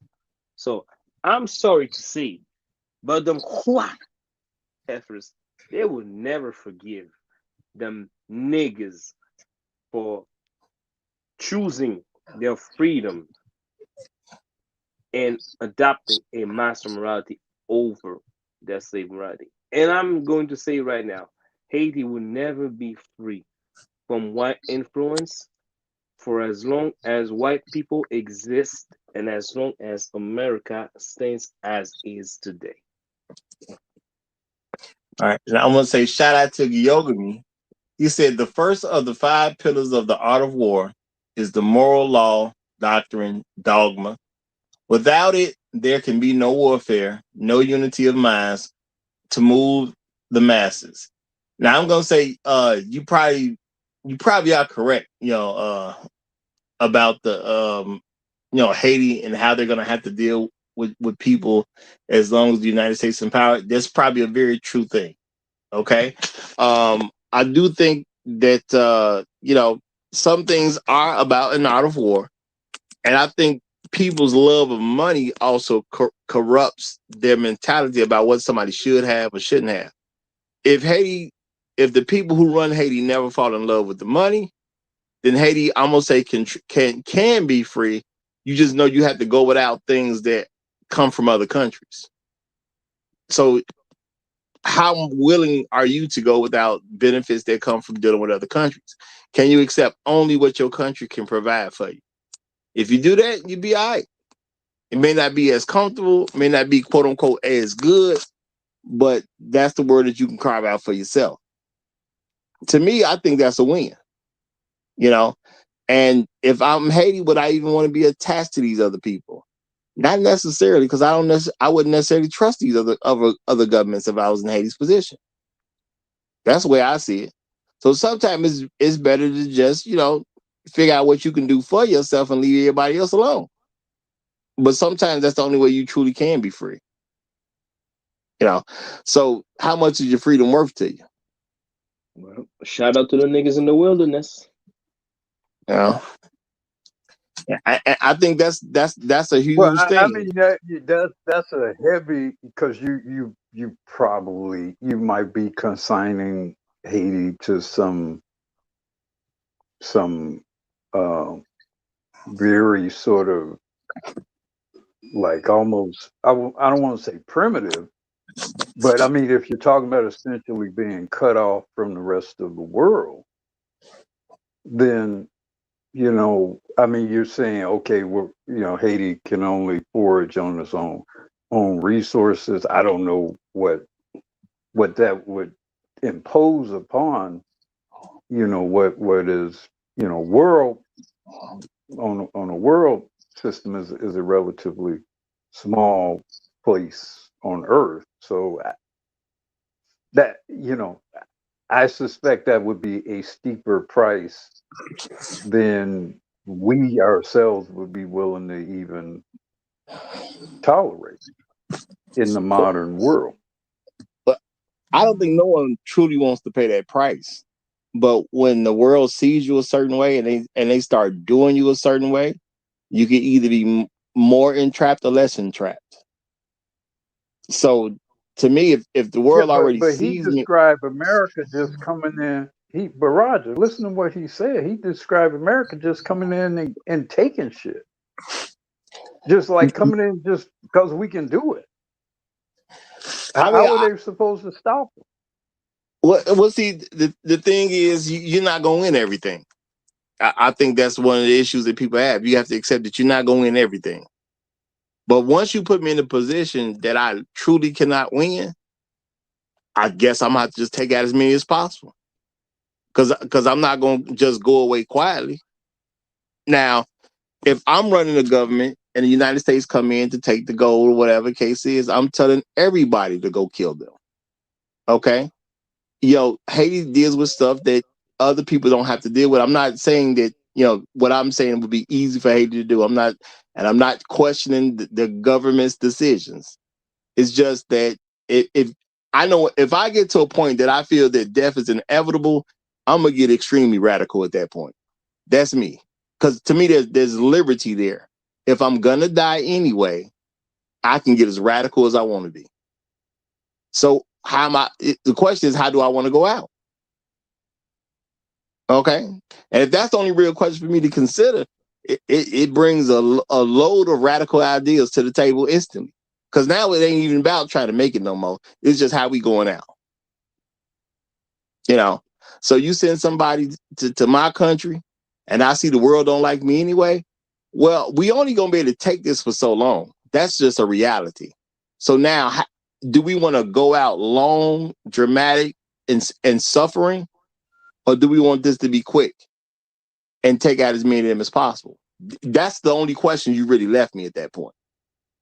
It don't sound good, but if you make me think I'm going to die, to me, I'm just taking out as many people that I can on my way out. To me, that's a sensible thing to do if I'm going to die anyway. Well, to that, I would say shout out to all the people who died during the invasion of Haiti by America in 1990s. What was it? 1990s? Yes, 1919 during the occupation. Notamment Pierre Sully, who gave up his life and said, "I'm not going to let these mofos take over this country." And he fought he died. And also Benoit Batraville, who also was killed. I heard one of them was also killed, and his dead body was left on display on a door as a reminder for everyone who would dare to stand up against them. So yes, they fought, yeah, and also they lost. I'm sorry, but when you're in the 1915s, 1917s, where you don't have sophisticated weapon to defend yourself, and you got mofos invading your islands with machine guns and all that, yeah, it's gonna be hard to put on a significant resistant force, especially when it's just happened all of a sudden. Yeah, they fought and they lost, but we will not Yeah, I mean, forgive. one guy We'll with not a forget the machine sacrifices. gun is worth 200 people. Easy. Hmm? So it's like, I mean, there's, I guess there, what was that phrase in the Man of Steel? A good death is his own reward. Okay, but if he got a machine gun and I got a rock, I don't know if that's a good death. I think that's a kind of very wasteful death because there was zero chance there. I mean, And I think for a lot of island people in particular, we kind of view things from the perspective of America and not from perspective of an island that's like the size of maybe the west side of Chicago, for example. And, going up against the United States. Like, think of it that way. The west side of Chicago going up against the United States. I mean, because that's how it is to a large extent what the position of many of these very small black countries in the Caribbean. well, I mean, I think that's a very real thing, and people do have to consider those things. And I'm just saying, when you look at a certain force or a certain group of people, you got to accept who are these people and what they really gonna do. These people gonna kill us anyway, and they are trying to put a squeeze play on Haiti right now. I mean, that's what's going on. What would be of Haiti in 100 years from now? To me, they trying to squeeze them out no matter what. So if I accept that they're gonna squeeze us out no matter what, to me, it just changes how I handle that situation. Now, I'm never gonna question what they're doing over there because I don't know the landscape the way they know the landscape. So I'm not gonna question them. I'm just saying that sometimes there comes a certain time in life where there's nothing but bad choices in front of you. And if all you got is bad choices, you still got to pick one and ride out. That's all I'm saying. You got to pick one and ride out, even though there was nothing good available. Just got to see what happened. Now I'm gonna say shout out to Chef Mike because I'm gonna try to get more in tune. He say this is less a morality conversation and more a self-perception / self-preservation presentation one. Okay, and I think he meant preservation one. That's what I believe he was saying right there. But I'm gonna say that there is something to be learned with this chart because when I see things like disregards hierarchy and promotes socialist and communal principles, that's a slave morality versus promotes hierarchy and authoritarian principles. I'm gonna say that's something that's kind of going on between a lot of the better brothers and the better women with some of the more anti-family sisters and the more anti-family brothers. They're looking for social systems to make them okay rather than accept things from an authoritarian perspective. I don't want nobody to tell me what to do. But even though you can't tell me what to do, on the first or the 15th, I want my check there. I want my stuff fully funded, and I want to be able to use your money to go do the things I want to do. You know, so I do think that's how you tear people apart, and which in turn tell a country apart. Because once you tear the people apart, that goes to what the country is doing. So the people are going to tear the government apart. Once the government is torn apart, you don't really have much of a country there anyway. So I do think there are some very problematic things when it comes to this slave morality, because we look for or we've accepted that other people get to make major determinations on our lives. Because that's when I look at what these things say, that's how I see it. You know, if I'm gonna disregard hierarchy and promote a socialist communal principle, that means I'm accepting socialism. And I'm not saying you're bad for accepting socialism, but I am saying the reality of socialism, you have accepted that other people get to make major determinations about your life. That comes with socialism. Now, how good of an ideal is that?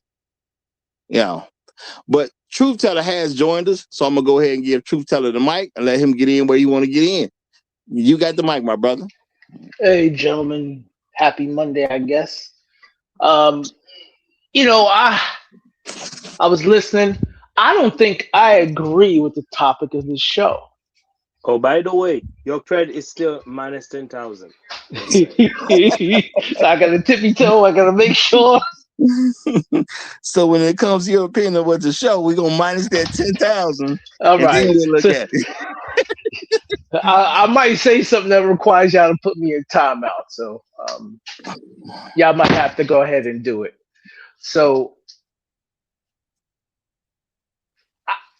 honestly, I don't think the topic of the show in regards to master versus slave morality is accurate at all, actually.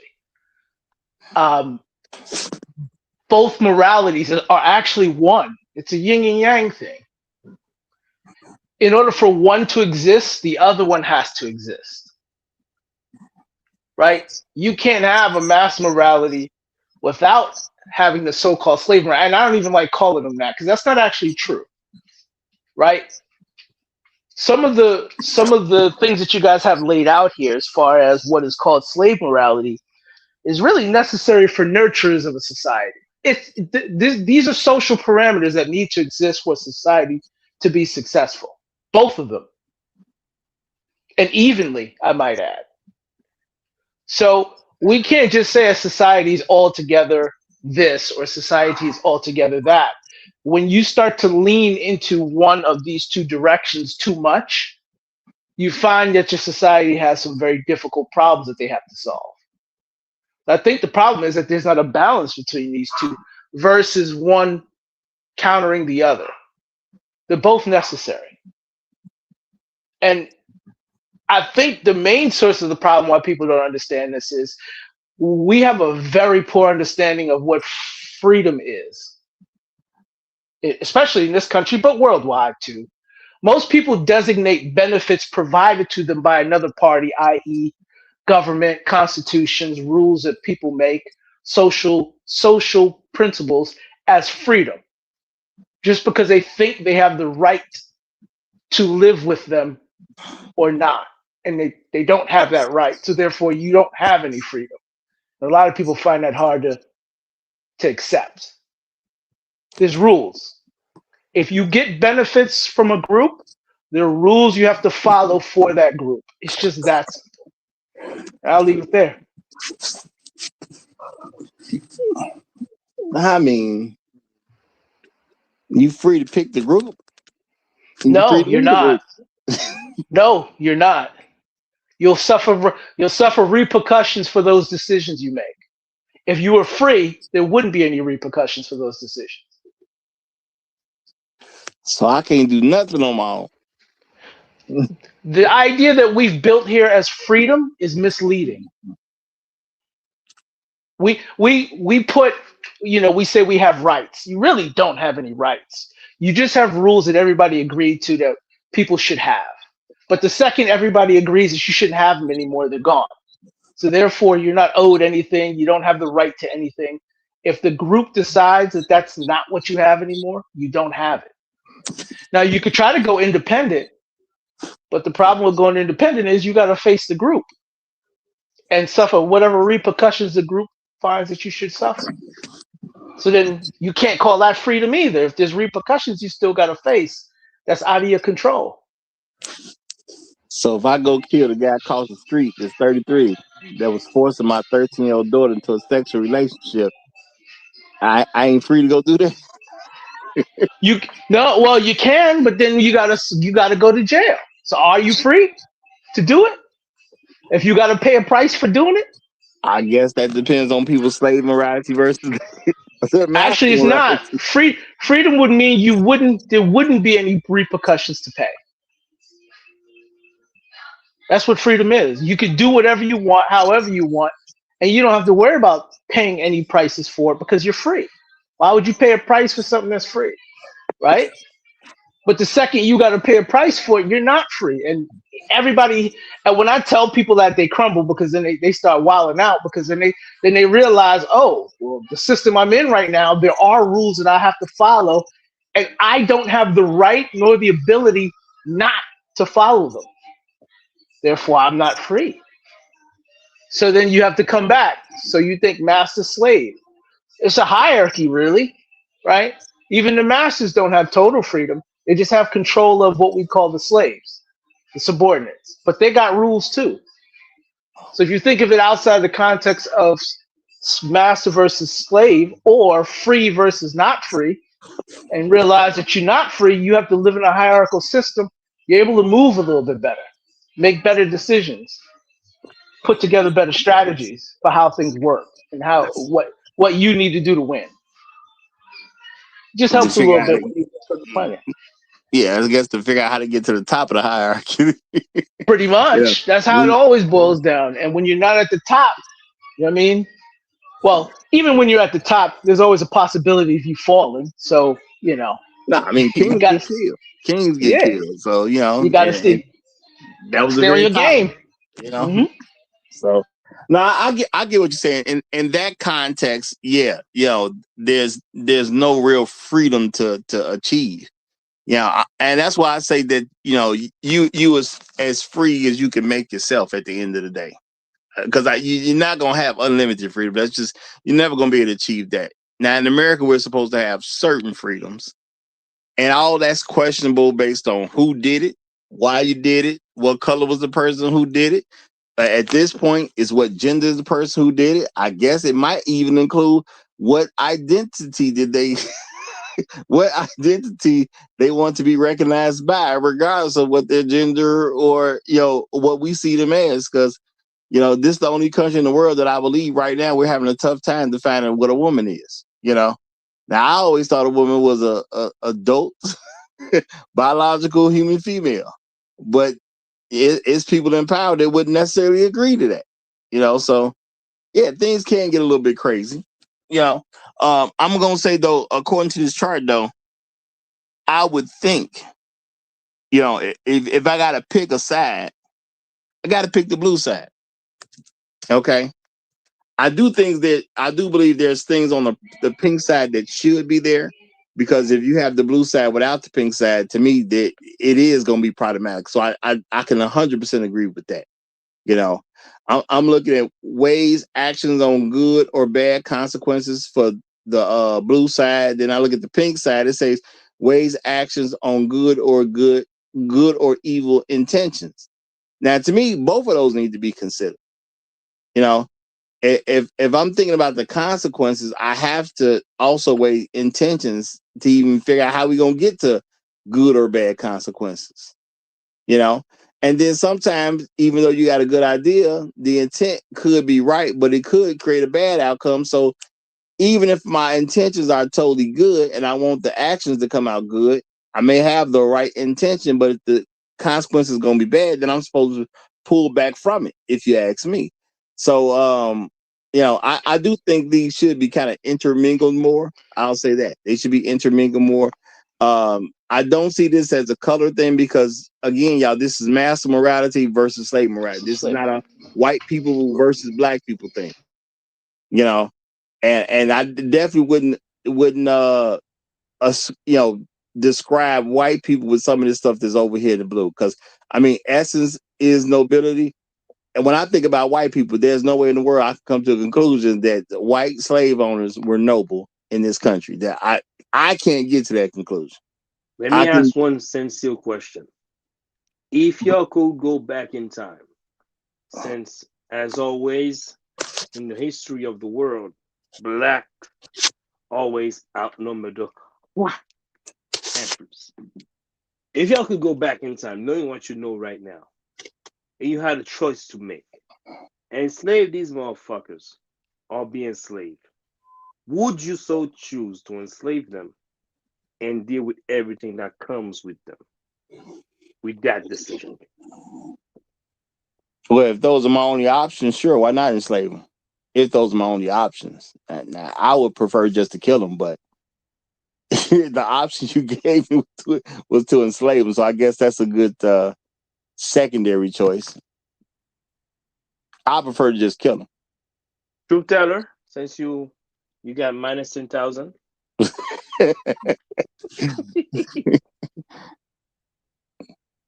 Can you hear me?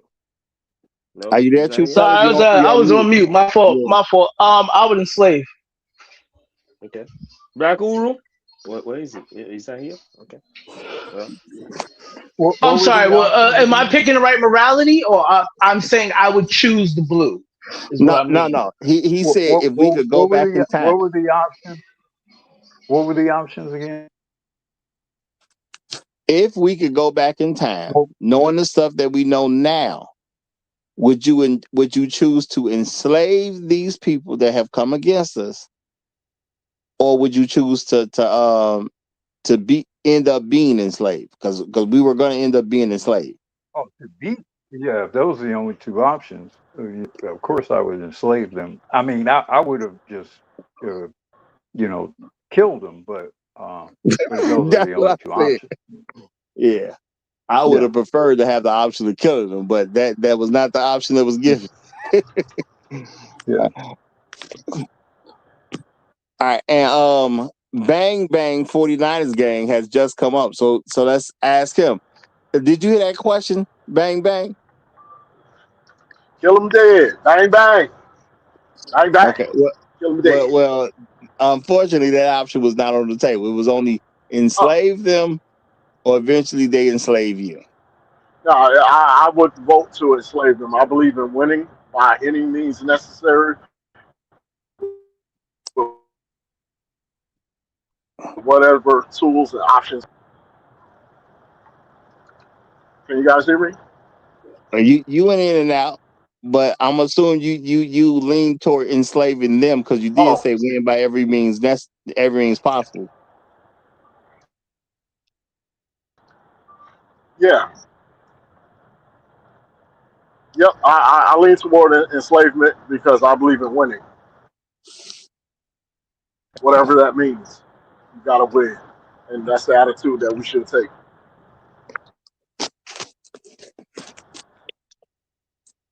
Well, I see, am curious about something. What do what do we? Where does this idea of morality come from for our people? What is it based? Not what it's based on. Where does it come from? I think for the most part, it's morality comes from the winners. The winners tell you how it's supposed to be, and a lot of people rock with it. Okay, yeah, I could agree with that. I could definitely agree with that. Yeah. In regard, Yeah, I mean, so there's this great scene in the movie 12 Years a Slave where I forget the name of the lead character, but he's on this plantation. This is this guy who had been a free black man and had been enslaved. He's on this plantation. It's a Sunday, and the slave master is like basically giving like services or leading services to the slaves.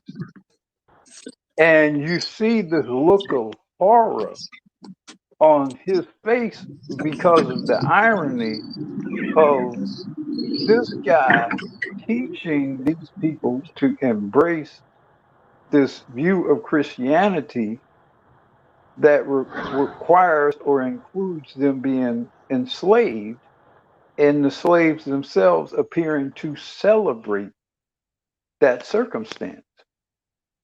And you just see the horror in his eyes as he's observing this whole uh, paradoxical circumstance going on around him that he unfortunately has now been sort of forced into. And I mean, even just much of the thought of religion, particularly of Christianity, very often I kind of hearken from the perspective of Black FBA people. I kind of hearken to that inherent conflict that we have, to a large extent, have a slave religion. Well, I'm gonna say, you know, if you accept that slave Bible, you do get one. I don't accept just the slave Bible. You know, I do believe if you see yourself from the perspective of that Christian Bible, you're going to see a world totally different, because who's that Bible about? It is about the Black people that were started in Africa and their journey throughout the world, their journey throughout time, their journey throughout history. Okay, it's about a God who came down as a man, as a Black man, to set things right when things were wrong. And it also tells me that the major issue we have is that we don't follow rules. We buy into other people's gods, you know, hence white people's gods. And because we buy into white people's God, we get led astray. You know, but you gotta see things how you want to see things. Because that Bible told me I'm the greatest thing in all creation. And the last thing I need to do as being the greatest thing in all creation is bow to some white man. So it's a lot about how people interpret. You know, I've said I've grown up in church. One of the first things I learned that I can really remember learning is that when men allow women to be in charge of stuff that they're not supposed to be in charge of, men create a lot of trouble for themselves and their families. You know, I ain't saying a woman can't rule what she's supposed to rule, but when you give your rule over to her, a lot of men end up in a bad situation about that. You know, even when you look at something like trust, how did Samson run into a problem with his power? He trusted a woman that he shouldn't have trusted. He told her multiple times a lie about where his power came from, and she attacked him. And he was silly enough to tell her the real place where his power came from. And she did what she did the other time. She attacked that too. What you think was going to happen? You know, if you tell her a lie and she attacked the lie, what you think she going to do when you tell her the truth? She going to attack the truth. So, you know, to me, it is a lot about how you're going to interpret it and what you're going to get out of it. To me, it's a book that allows you to make much more sense about the world that we live in. And you don't have to be subjugated to nonsense. And I think for a lot of Black people, you know, because there was a slave Bible, I'm not going to act like it never existed.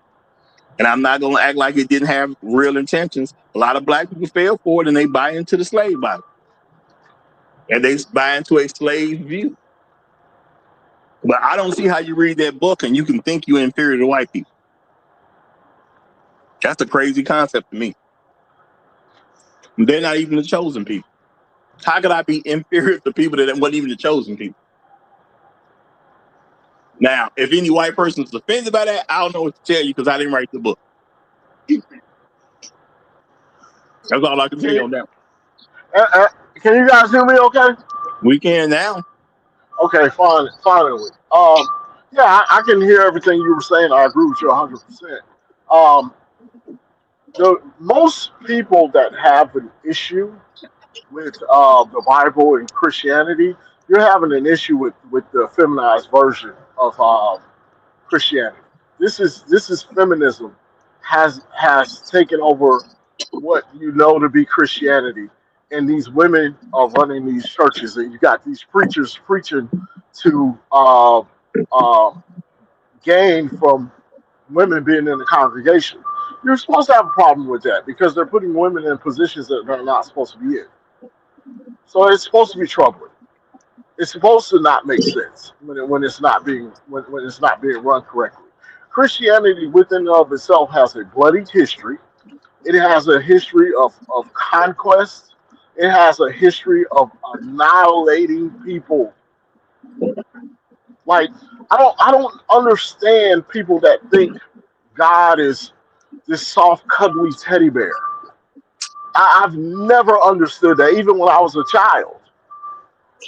I've never understood that. Like Christianity is not a weak religion. It's not a religion in which you just take everything off of everybody and just allow people to just do any and everything. No, that's just the churches that we have here in the U.S.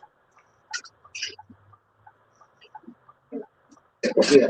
And I would say it has something to do with what's preached too, because I do get, if you believe in a God that says forgive everybody, I understand there can be some type of moral confliction, but I understand there's a guy who had a flood. He killed all but 8 people. That he did that. You know, Right. I remember him telling one people to go kill everybody over there and kill everything, babies included. That's the God I remember. You know, Yeah. so when he say kill even the babies, even the animals, don't keep nothing, take them all out. That's the type of God I serve. The one who would tell you, they would literally give you instruction to annihilate a whole people. So when people say you're supposed to just take stuff, I just don't understand what God's talking about. Because the God I read about, he told people to go kill people. So killing people ain't wrong. Only murdering people is wrong. And that's Yeah. killing for no reason. You know? So I do think now our morality things, you know, we do have these moral views about things that's a lot easier for people to accept once somebody tell you the God that you love told you to just take everything up back home. That's what your God said. So they accept it a lot easier. But if you look at the book, I don't think that's in there. You know, I remember him telling people to put people out there to protect you because people will attack at some point. He didn't say let them in and just let them take what they want. I don't remember those instructions. Now, I'm not saying I'm a Bible scholar, but I don't remember those instructions. You know, I don't remember nobody preaching that out the word. I don't remember no pastor saying stuff was supposed to go that way and then could point to a scripture that matched that. I don't know that exists in the Bible. Yeah. Now, I am taking it upon myself to read the entire Bible because I'm too old to have not read the whole thing. So I am reading the whole thing, but I just didn't come across a point where God told you to accept all this stuff under the guise of you being a Christian. At all. And I think At white all. people play on that. And I See, think it's just not white folk. I mean, honestly, women prey on that more than anybody else. To tell you the truth, and I don't mean just our women. I mean all women. They'll tell you this is God's way, and then when you reference back to what God's way for everybody is, and suddenly they don't know nothing about that. well, that's why. God said Well, so. you asked about morals. Like morals, a lot of our morals do come from the Abrahamic religion. So if we're following our morals and we're following as a Christian, I follow the Christian values. I tell women all the time, when you're in the presence of men, you need to shut the fuck up. Hold Can on. I So say? Let me honestly, say this. go ahead. There is a new class of slaves that is very underrated that nobody talks about. This new class of slaves is called husbands. You say it's called what? husbands. Actually, we're the original. We're the original We're the ones. original It's not a new slaves. class. Yeah, we're the original ones. We're not a new class. I like that. I like that. we, That's we slick right there. I see what you we the did. originals. We not. It's not a new class. We've been around since before all you rest of you news niggas came on board. It's been us. So you know, you Man, just gonna damn, have to. I feel sorry for y'all niggas. I remember this time when I was going shoe shopping with two friends, and we went to the shoe store. Nothing fancy, nothing above $100, right? Me and my other friend, we copped some nice, dressing shoes, right? We were two singles, and this one mofo had a wife, and when it was time for him to pick a shoe, and he grabbed his phone and said, I, I gotta call my wife. Eh, I'm looking at Damn. him like, nigga, what? Yeah, I use that excuse all the time. It ain't really he had to call the wife. He ain't had the money for it. And he ain't want y'all niggas to call him You know broke what? because he's He married. made he made That's marriage why. look so bad that he'll be better off grabbing me on the side and say, "Yo, I ain't got the money, so just pay for me. I got you later. I'll do it." But and I'm the guy that's like, "Damn, you got to call your wife for a $60 pair of shoes, nigga? What?" I can't tell you how many times I blame my wife for something I didn't want to do. I blame her for all kind of stuff. So I can't. Married up for You something. be out. Somebody try to. You ever be like you go to a car dealership and you just look in and this nigga's want to sell you. Nah, I gotta talk to the wife first before I can make that decision. I ain't gotta talk to my wife. As soon as they hear that, they be like, we're gonna leave him alone. You know what I'm saying? Or I'd be somewhere when we were looking for a new house, I would go to look for the new house. And now see, I'm putting most of the money forwards to the house. I know what her preferences are, but my preferences take priority. So when I'm going house shopping, I don't really need these niggas asking me or walking me around for a tour. I just tell these niggas, hey, I'm just here looking, I'll come back with my wife so we can make the final decision. I tell the niggas that shit all the time. Yeah, but you're talking Listen, about a man. house, nigga, and we talk about a I mean, pair for of shoes. everything. But I'm saying he probably ain't had the money at the time, and he ain't want y'all niggas to know he was broke. So See your what I'm wife is saying? a That's slave better. now. Yeah, man. She is. I listen, man. I can't buy nothing right. I gotta check with my wife first. My bank account's on negative, player. I can't tell y'all niggas I'm living like this. I So mean, it's truth gonna be be her fault. told, what man's gonna question that if you blame it on the wife? What man gonna really question that? Y'all niggas, Nobody, man. Listen, you got married for a reason, man. You better use what you got. Stop playing games. I see that because if a man told me he can't do something because he got to check with his wife, I don't have no real answer for that. I'm just like, Rebuttals don't okay. even work because she ain't here. But that basically means you got to rebut her, and she ain't here. So there's no point you putting in that energy. It kills every attempt to try to get you to do something, and you don't even have to work to stop it. It's fun. I do this shit all the So time just for fun. Hey, do you need any help over here? No, I'm just looking around. My wife sent me to look for something. And I'm just looking. I do that shit all the time. My I'm, wife doesn't I'm, even know where I'm at. My I'm wife going, doesn't even know where I'm at. I'm going, I'm gonna respect it. I'm gonna respect it, but I'm gonna stop being friends with you. So this nigga, When you gonna hear it, no, y'all fellas, I can't make that trip, man. I'm gonna have to talk to the wife about it first. You already know what I mean. I don't want to go.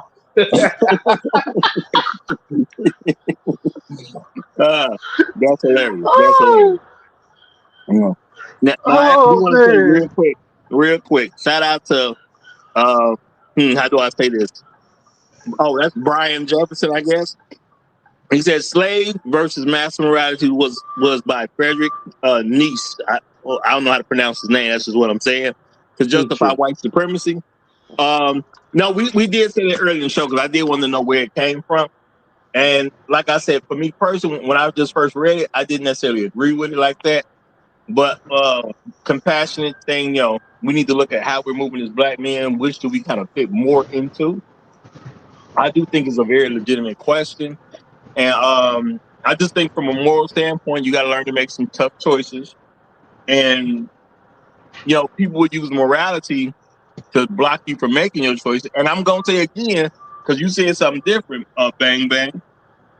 I don't think we get most of our moral positions from the Bible. I don't think we do that. I think we say that, but that ain't where we actually get it from. Actually, we don't. I was going to say that earlier. We don't get it from. It doesn't come from Abrahamic religions. Basically, most of the moral rules come from human existence. Ancient Greece, ancient Rome, ancient Chinese. If you look at their moral layout, it's almost the same across nations, across time. And we've been brainwashed to believe it comes from religion. It actually doesn't. It predates most religions. It's nature, right? You can't kill your own, right? Because then that brings a problem to your group. So therefore, thou shalt not kill. Hey, right? Roger. Go ahead. You can't covet somebody else's wife. Sorry, go ahead.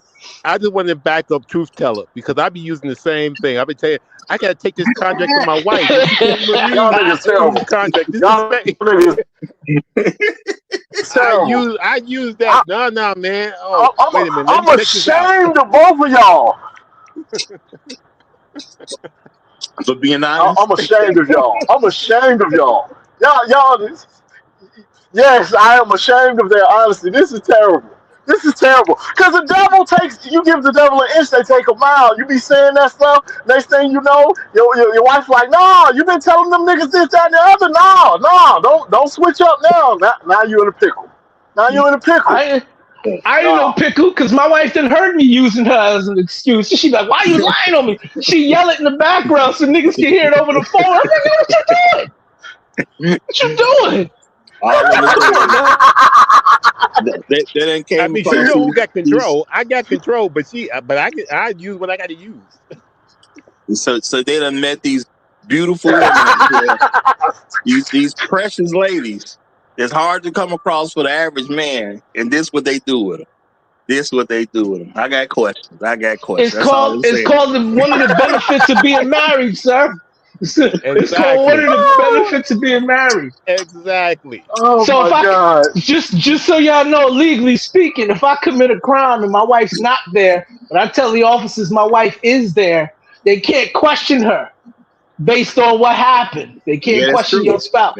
That is true. So right. Guess what that means? All she got to do is not say a word, which my attorney will tell her, you ain't got to say nothing. I got a witness who's not really a witness, who's not even claiming to be a witness, who's an actual witness. God damn it, I'm going to win. Now I'm going to say, even when you say that, that's why I say I don't think most of our moralities or beliefs come from any Christian Bible. When I think about the rules that were set in place at the beginning of the country we have in its form today, why did they make so many loopholes about why is there a rule that your wife a wife doesn't have to incriminate her husband? Because it was people already trying to figure out how do we get out of stuff. This country was set up for certain people to be able to get away with crime. It's in the fabric of the country. You don't have to testify on yourself, which means if you did it, we're not gonna make you tell on yourself. And keep in mind, wasn't no DNA evidence and none of this going on back in the day.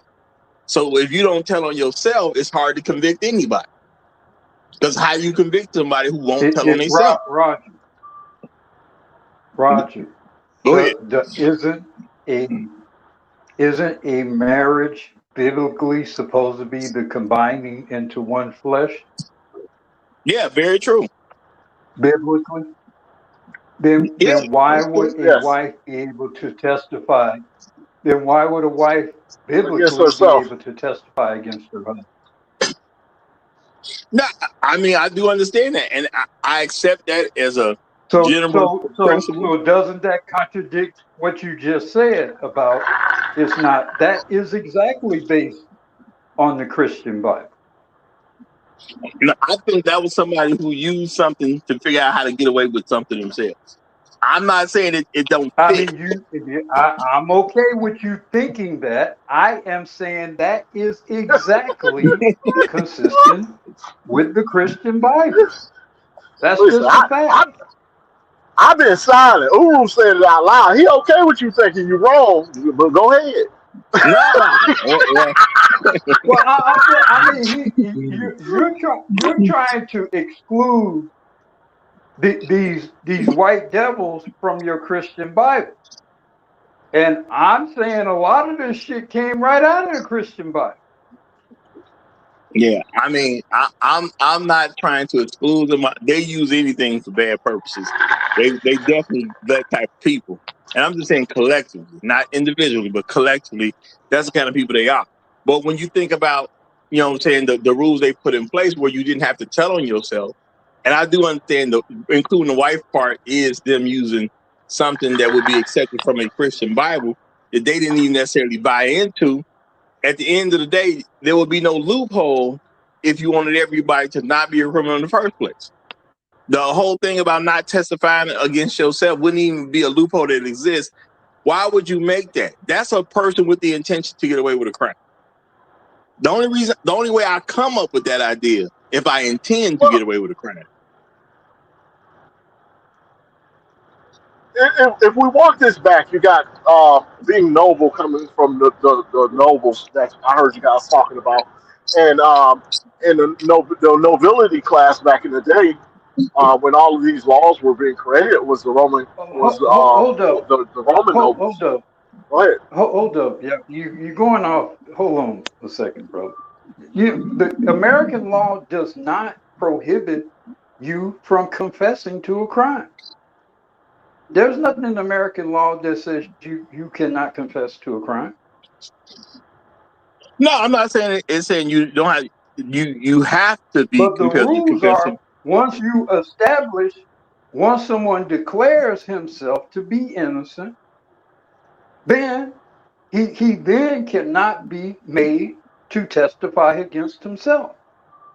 Yes, you're taking a legal position, but you can confess to a crime.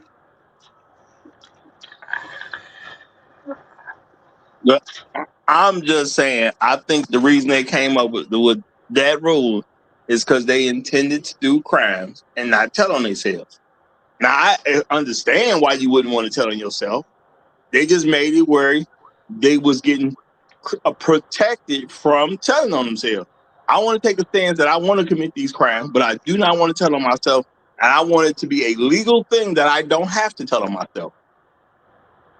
I mean, I'm not saying it's a horrible idea. I'm just saying, where would an idea like that even come from? You have to have the intention of getting away with a crime to even come up with that clause. Well, yeah, I'm gonna tell you where it comes from. Or your intention could be that I don't want to set something. I don't want to allow. What if a murder occurred?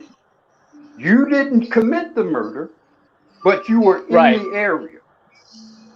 I don't want to say I was in the area, because that then helps your being able to convict me for some shit that I didn't do. So I would rather be able to disclaim irresponsibility for testifying at all against myself. Not necessarily because I'm guilty, but I'm not going to help the state, because the state puts people, innocent people, particularly innocent black people, in jail, black men especially, in jail all the time. So the state is not foolproof with convicting people. So then why should I help the state to possibly convict me?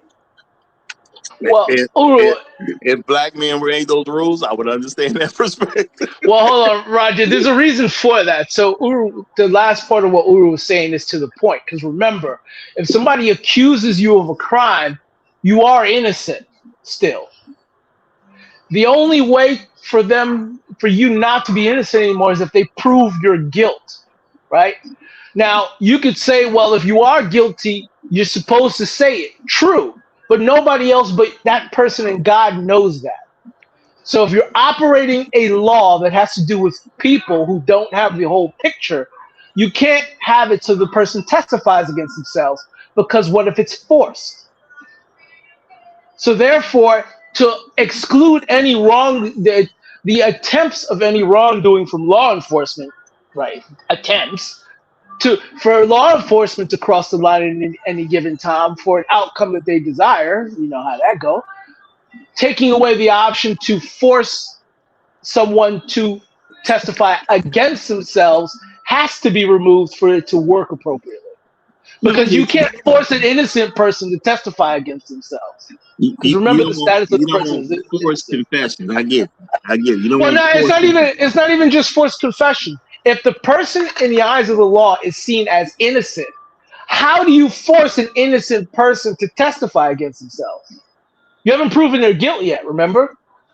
So logically, doing that would be out of place. Because the law doesn't know you're guilty yet. They haven't proven it.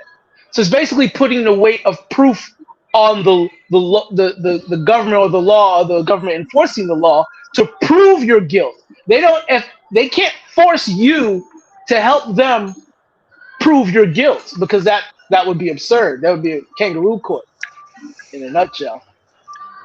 No, I get you. And let me say, shout out to Gyogaman. He says, Ephesians 6:5. Slaves, obey your earthly masters with respect and fear and sincerity of heart, just as you would obey Christ. Now, I'm gonna say, Gilgamesh, to my understanding, this was slave in reference to a person who was working off a debt. I owed you some money. I cannot pay you the money. I'm your slave for an agreed upon period of time. Could be 6 months. I'm your slave. This is not slavery like we did in America.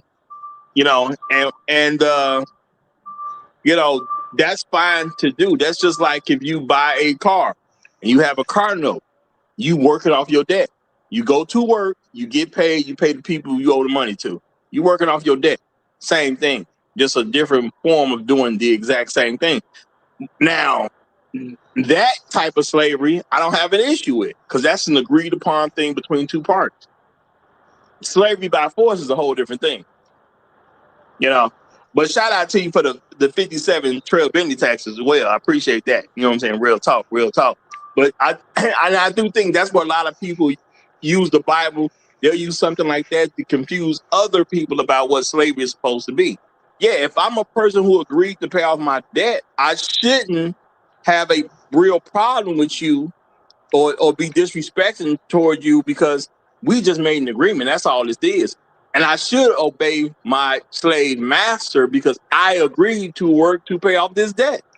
So how can I work for the slave master and not be in agreement with the slave master if I'm working my debt off?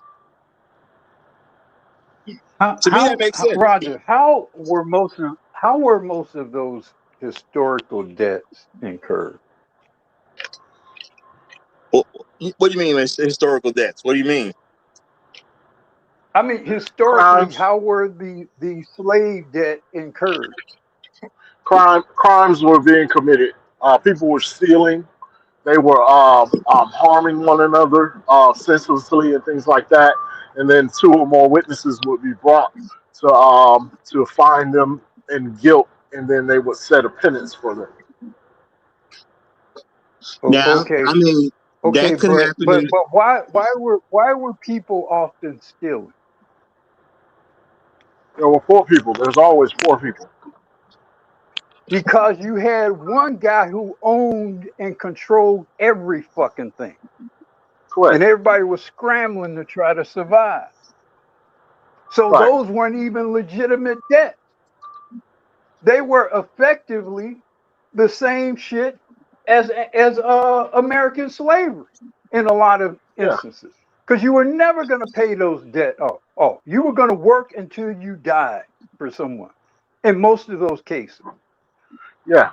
The vast majority of those people were never liberated from those debts. If anything, with interest, that's not true. More times than not, they end up owing more over time than they originally incurred. That's not true. There was a time limit. There was a 7-year period. The longest you could put somebody in debt back then was for 7 years. So that it would be up to 7 years. In this Christian debt or in this Roman debt. Yes, but that didn't represent all debt throughout the world. It certainly didn't represent debt in the Islamic world. Well, no. They still have chattel slavery in the Islamic world right now. Exactly. And I do know there is something called the year of Jubilee.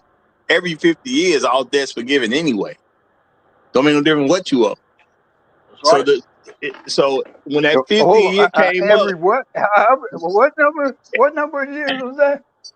The year of Jubilee. every 50 years. Now, where you get in on the 50 years is that's between you and the slave master. Because you might have got Probably in never. year one, but you could have got in year 49. You know, so I get what you're saying, Or but you again, could have been worked to death and died at 30. I'm sure that's the way most of it went, Uru. I'm sure. Exactly. That 50th Exactly. year coming up, nigga. Where we going?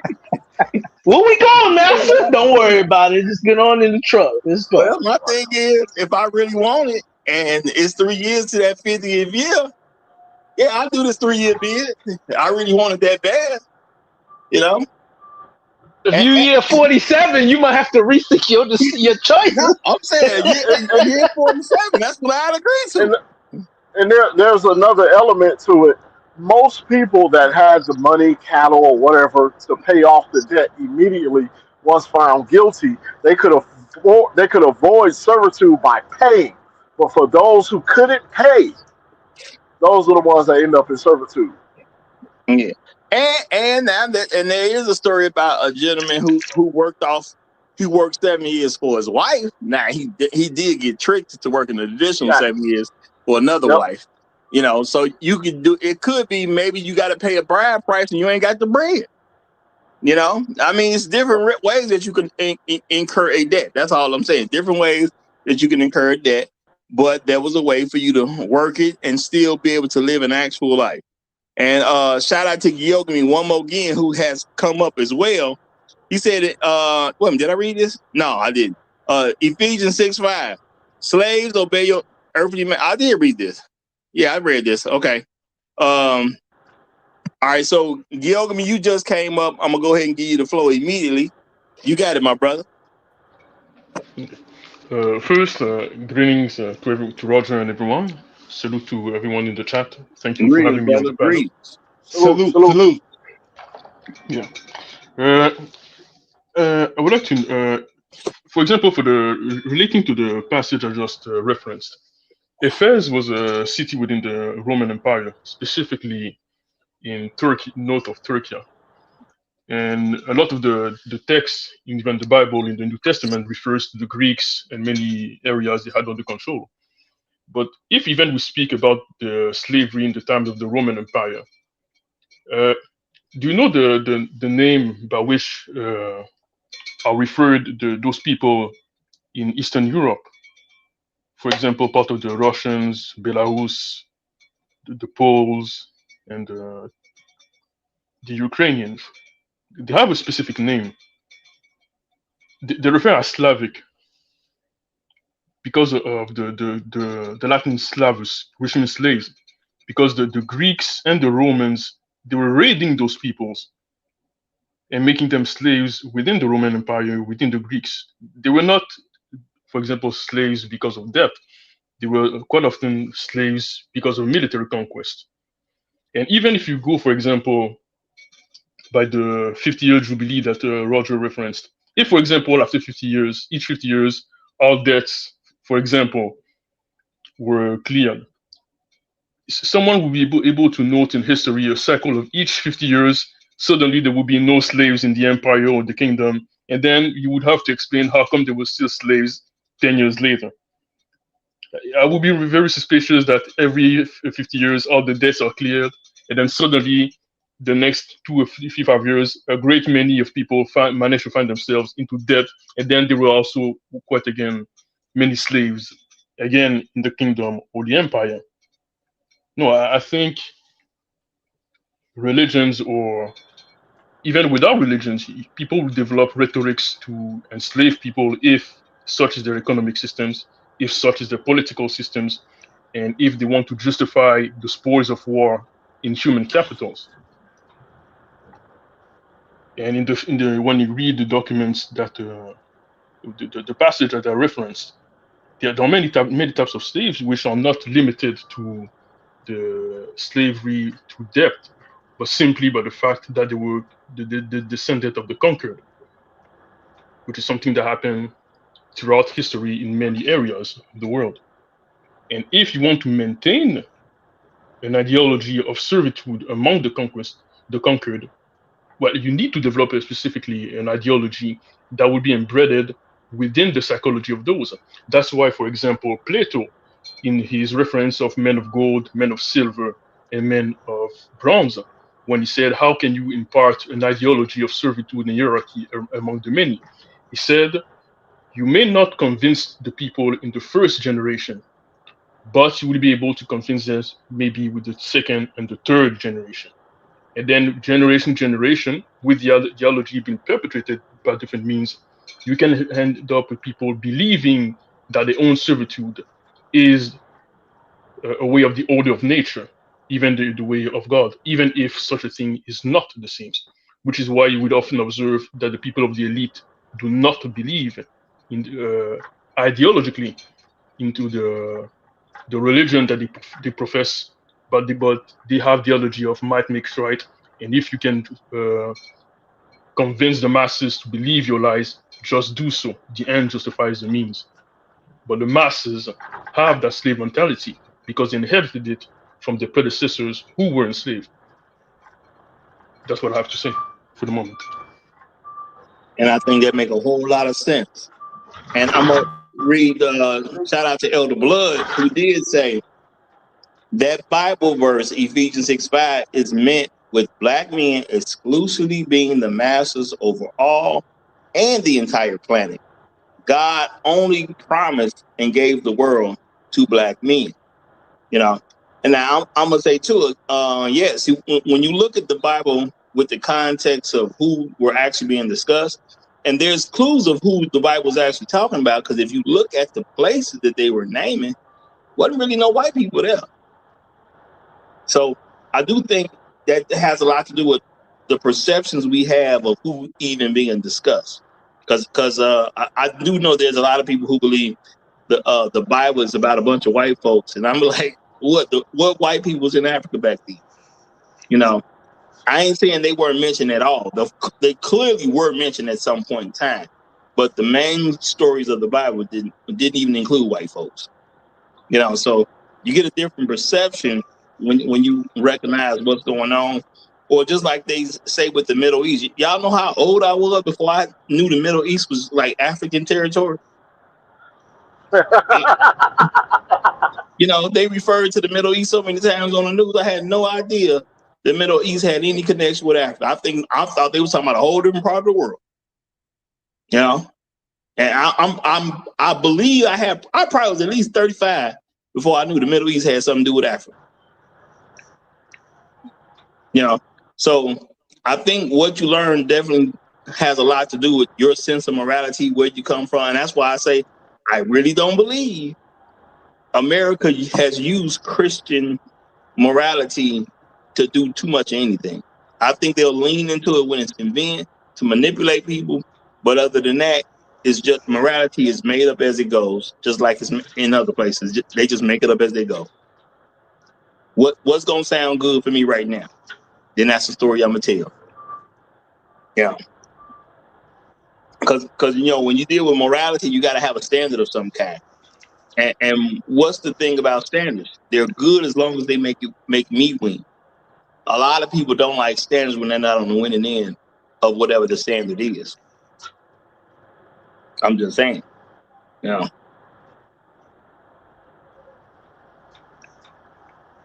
You know.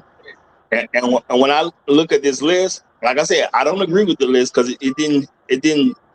Well, there's a lot about the list I don't agree with. But now somebody in the chat said it was to justify white supremacy. That's probably why I didn't agree with it when I first read it in the first place. Now, I do think there should be stuff that's used from both sides. You know, things as far as sympathy is concerned, I don't think sympathy is a very good thing to use in general, which I've said before. Sympathy is for people who can't do it. You know, if I see you literally missing an arm, if I see you're actually crazy, not just somebody saying you crazy, I'm talking about you actually crazy. You could not truly operate on your own as a civil human being, okay, yeah, I'm gonna have some sympathy for you because you don't have the ability to come up with the type of thoughts that I come up with. You have an actual deficiency. I will save sympathy for people like that. Now, people who just make poor choices, I don't have any sympathy for. And a lot of times people say, you know what, you would want people to have sympathy for you. And I say, of course I would, but who does? If it's not a family member, who really has any sympathy for you at all? I've accepted that's the world I live in, a world that really doesn't have sympathy for a person that you're not actually related to, or they're close enough to as a friend that they care about this person's outcome. Most of the world has no actual care about me. You know, and it's probably gonna be that way till I die because there's billions of people on earth. I am not even a thought to them. You know, so it's hard for me to have all this sympathy for people who don't have something wrong with them. You know, so that's why I said even with this list, I don't just look at this list and then agree with it because there's parts of this list that just don't even make any real sense to me. And with the nobility part, you know, I don't see people who want to abuse other people as noble. It's hard for me to come to that conclusion at all. You know, now I do believe, yeah, you should promote some type of hierarchical thing. There should be some authoritarian principles because you got to have a leader of a home. You got to have a leader of a business. You got to have a leader of a church organization. You got to have a leader of even a community center. You got to have leaders in certain places, which means you have to have people who are authorities. Somebody has to answer to somebody at some point. So I do agree with that. But when I look at these two things separated, they don't make a whole lot of sense to me. I do think some of this stuff should be merged. And if it did come from someone trying to, you know, get people to accept or justify white supremacy, it didn't make sense to me. Because when I did look at this, I looked at this people just trying to point it. How it first came across to me is people that's just trying to point out certain qualities another person has. And they're basically trying to say, well, these are good because you're white, and these are bad because you're black. I did see that immediately, but then you say slave master, you automatically have a white versus black thing to come up in your mind. So when I first started reading it, I was like, oh, this is basically trying to describe black people as slaves and white people as masters based on what they're describing in both of these sections. You know, because I can't say it's not honorable to be kind to somebody. I'm not going to say it's bad to be empathetic towards somebody, but it's only so far you go with that stuff. Now, when a person is trying to harm you, y'all, I do believe in being absolute ruthless to people who are trying to harm you. You know, I am the guy who started promoting this concept about being the ruthless nice guy. It's okay to be nice, but when somebody's trying to harm you, you're supposed to be absolutely ruthless to them. Now, what's killing the man that's trying to harm you? To me, nothing. You know, what's busting you upside your head and you was trying to harm me? To me, no big deal. You know, what's throwing you out of a 4-story window if you was trying to harm me? To me, nothing. And I think everybody should accept it. I like to interject, if you don't mind. Go ahead. The concept of nobility is a construct. It's just like the concept of righteousness. It's a construct. It's constructed by those in charge. I'm noble because I said I was, and you can't. I've destroyed you. You can't destroy me. So it's something I've constructed, and it is what I said it is. Righteousness was constructed the same way. Now, if you take it from a biblical perspective, God said He was righteous. You can't do nothing about it. Therefore, He's righteous. And I think as black men, we need to take pages out of we need to take some ideas out of the pages of these conquerors, no matter who it is, Genghis Khan, it doesn't matter, Kublai Khan, whoever, and say, hey man, this worked for them. How can we get these type of concepts to work for us, even if in a small way, so that we can reposition ourselves to be better? Go ahead. I think, I mean, Roger, you're emphasizing the incorrect definition of nobility. You know, Nietzsche is referring to essentially that class of people like at or just like directly below. So the aristocrat level, the higher ranked people. He's not referring to their quality in terms of morality per se. This is uh, what 18th century or whatever language here. You know, this is a German uh, philosopher. You know, in Europe, he's referring to aristocrats.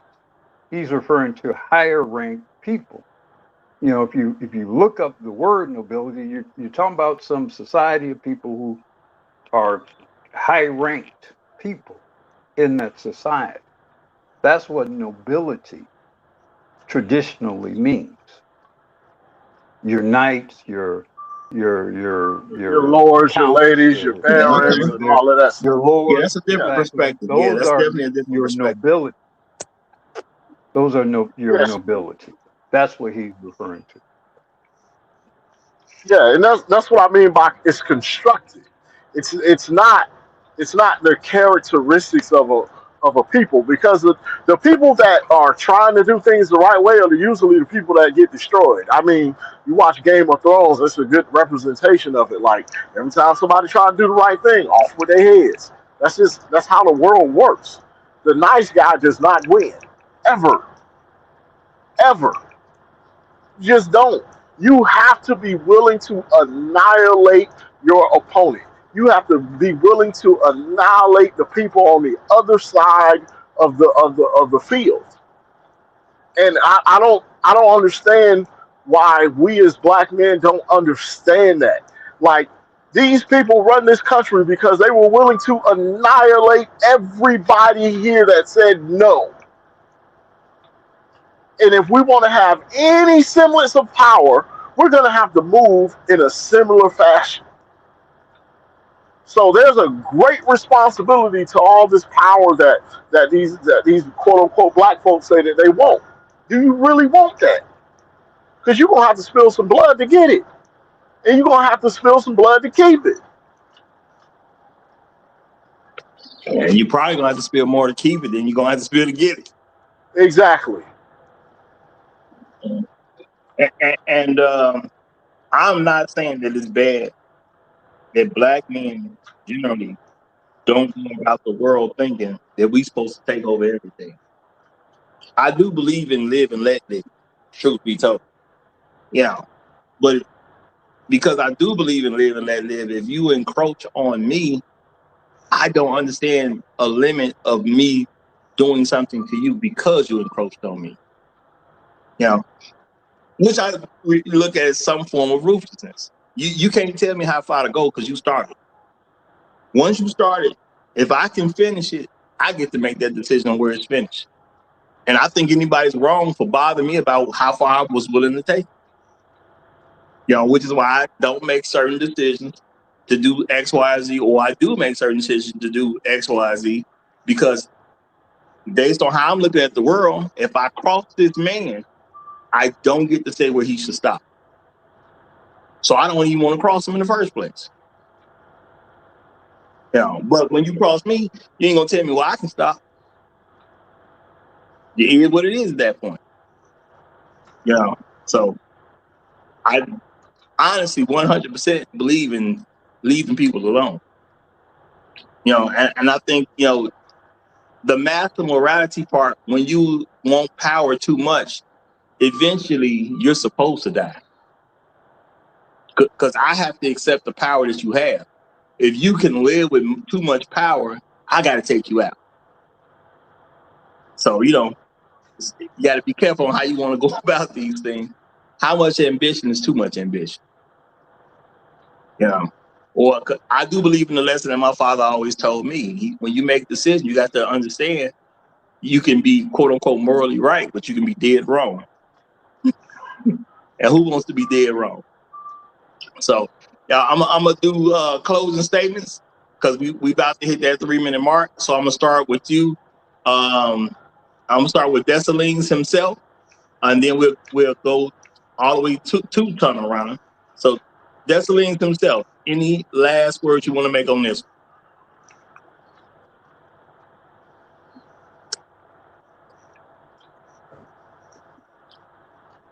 Dessalines himself, going once, going twice. Unfortunately, he's in the bathroom, y'all. Black Guru, you got it. Well, it's been an interesting discussion about power. I have a very kind of sobering view about power. It's very sort of black pill, because I don't think very much about morality in the context of power. I see more times than not the so-called quote bad guys win and the good guys die.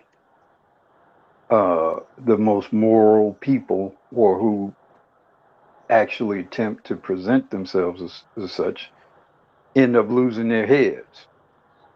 Someone mentioned Game of Thrones. We remember that fateful first season when the most noble character in that series was beheaded. And remember how, for those of us who watch this series, remember how shocked we were to see who appeared to be the star of that series gets beheaded in the first season. That, by the way, was kind of a hallmark moment in, I would say, in television history in a way, because it basically said that, oh, these motherfuckers are like for real. It's like, this ain't like the good guy American shit at the end. The good guy comes through and wins the day. No, this shit is for real. No, in reality, in history, very often the so-called quote good guy loses badly. And sometimes he loses in a way in which not only is he destroyed, but he ends up getting his whole damn family wiped out, which also in some cases happened in that series Games of Thrones, because the decisions that Ned Stark made almost got his whole damn family wiped out. Trying to protect some bastard children. So I just would say, in this argument, in this debate about power, understand history says there really is no real morality except for those who have the power and those who survive. They're the ones who get to tell the tale about what is truthful, what is righteous, and what is noble. And that's my ending statement. Okay, appreciate that. Appreciate that. Truth teller, any last words from you?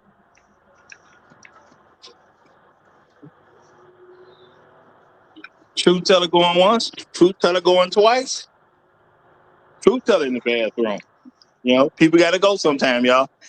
Bang, bang. 49 is a game. Any last words from Man, you? yes sir, yes sir. I'm gonna use a biblical reference here.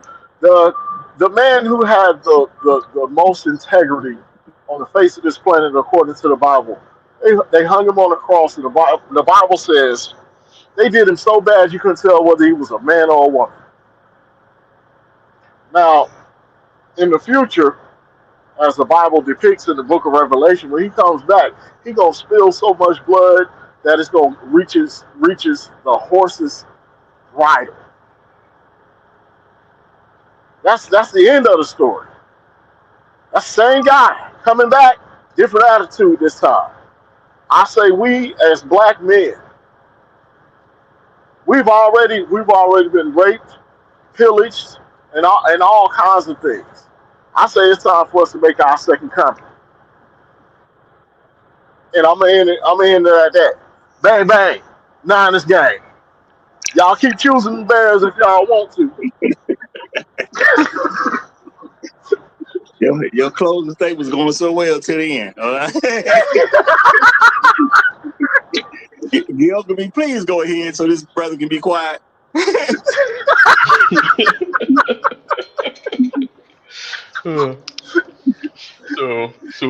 Thank you, Roger, for having me today. I think Sir Black Guru said most of the essential of what I also think, and I will also add that when it comes to the black people, I say the history of the past 500 years affected the collective mentality of Black people. And if you want to put yourself in a master's morality situation, at least as a group, I think the Black race as a whole would have to develop the audacity to impose their will and to become the epicenter of their own destiny in this world, irrespective of the opinion of the many. The lion is respected because he is mighty among the others. I think that's what it is.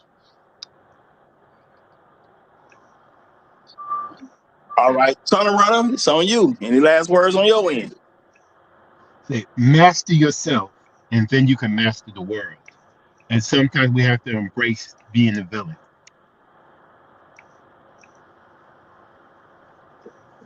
Okay, short, sweet, and to the point. All right. Well, I guess my last words on this one, y'all. You have the good guy, who's the moral guy. Okay. Then you got the bad guy, who is the immoral guy. I believe sometimes in order to be good, you got to kill the bad. Sometimes in order to be moral, you got to kill the immoral. See, a lot of us, we believe the good's supposed to just quote unquote sacrifice themselves, and that's where the story ends. I don't necessarily believe that's where the story ends. I do understand sometimes the good got to take some bit of a loss, but how good can you be if you're not willing to kill off the immoral? If you're not willing to kill off the bad? If you're not willing to fight against the bad? You know, if you're not willing to step up to the bad, how good are you? Am I really good if you can do all this bad stuff in front of me and I say nothing? That's a conflict every man got to decide for himself, because you got to make a decision on how far you're willing to go. But I would, again, use the example. If I come home and you tell me my 13-year-old got sexually assaulted by a 33-year-old across the street, I ain't worried about y'all opinion of what I'm supposed to do at that point. I'm going to be the good man, and I'm going to eliminate the bad man. I'm going to be the moral guy who goes to eliminate the immoral guy. Now, how y'all look at me, that's on y'all at the end of the day. And I'm just going to do what my daddy told me. Tell society I'm sorry. That's all. I ain't even got to mean it. But I tell you I'm sorry. If that do something for you, good luck. But if you ask me, would I do it again? Man, I'll do that 80 more times. Yeah, of course I'll do it again. It's my job as a moral man to protect my daughter. So the best thing I can do at that point, I couldn't stop it the first time, but I can stop it the second time. And that's just what it is for me. Now, some people going to say that's immoral. Hey, if that's what you believe, more power to you. But I got to do what I got to do. And I'll give you I'm sorry if it'll help you feel better. Because the I'm sorry ain't even for me. It's for you. It's to make you feel better that I did what I had to do. Because I wasn't going to make no other choice. And that's just real talk. Y'all, so we're going to close this conversation out. If y'all like this type of content, of course, subscribe to the channel, y'all. This is where you're going to get the best stuff on social media, because we're willing to go where everybody else ain't willing to go. And that's just real talk. So we do this 9 a.m. Chicago time, not where you live, unless you happen to live in Chicago. Not where you live, in Chicago time, 9 a.m. We will see y'all tomorrow morning. Long live the habitual line steppers. I'm Roger. I'm right. And I'm out.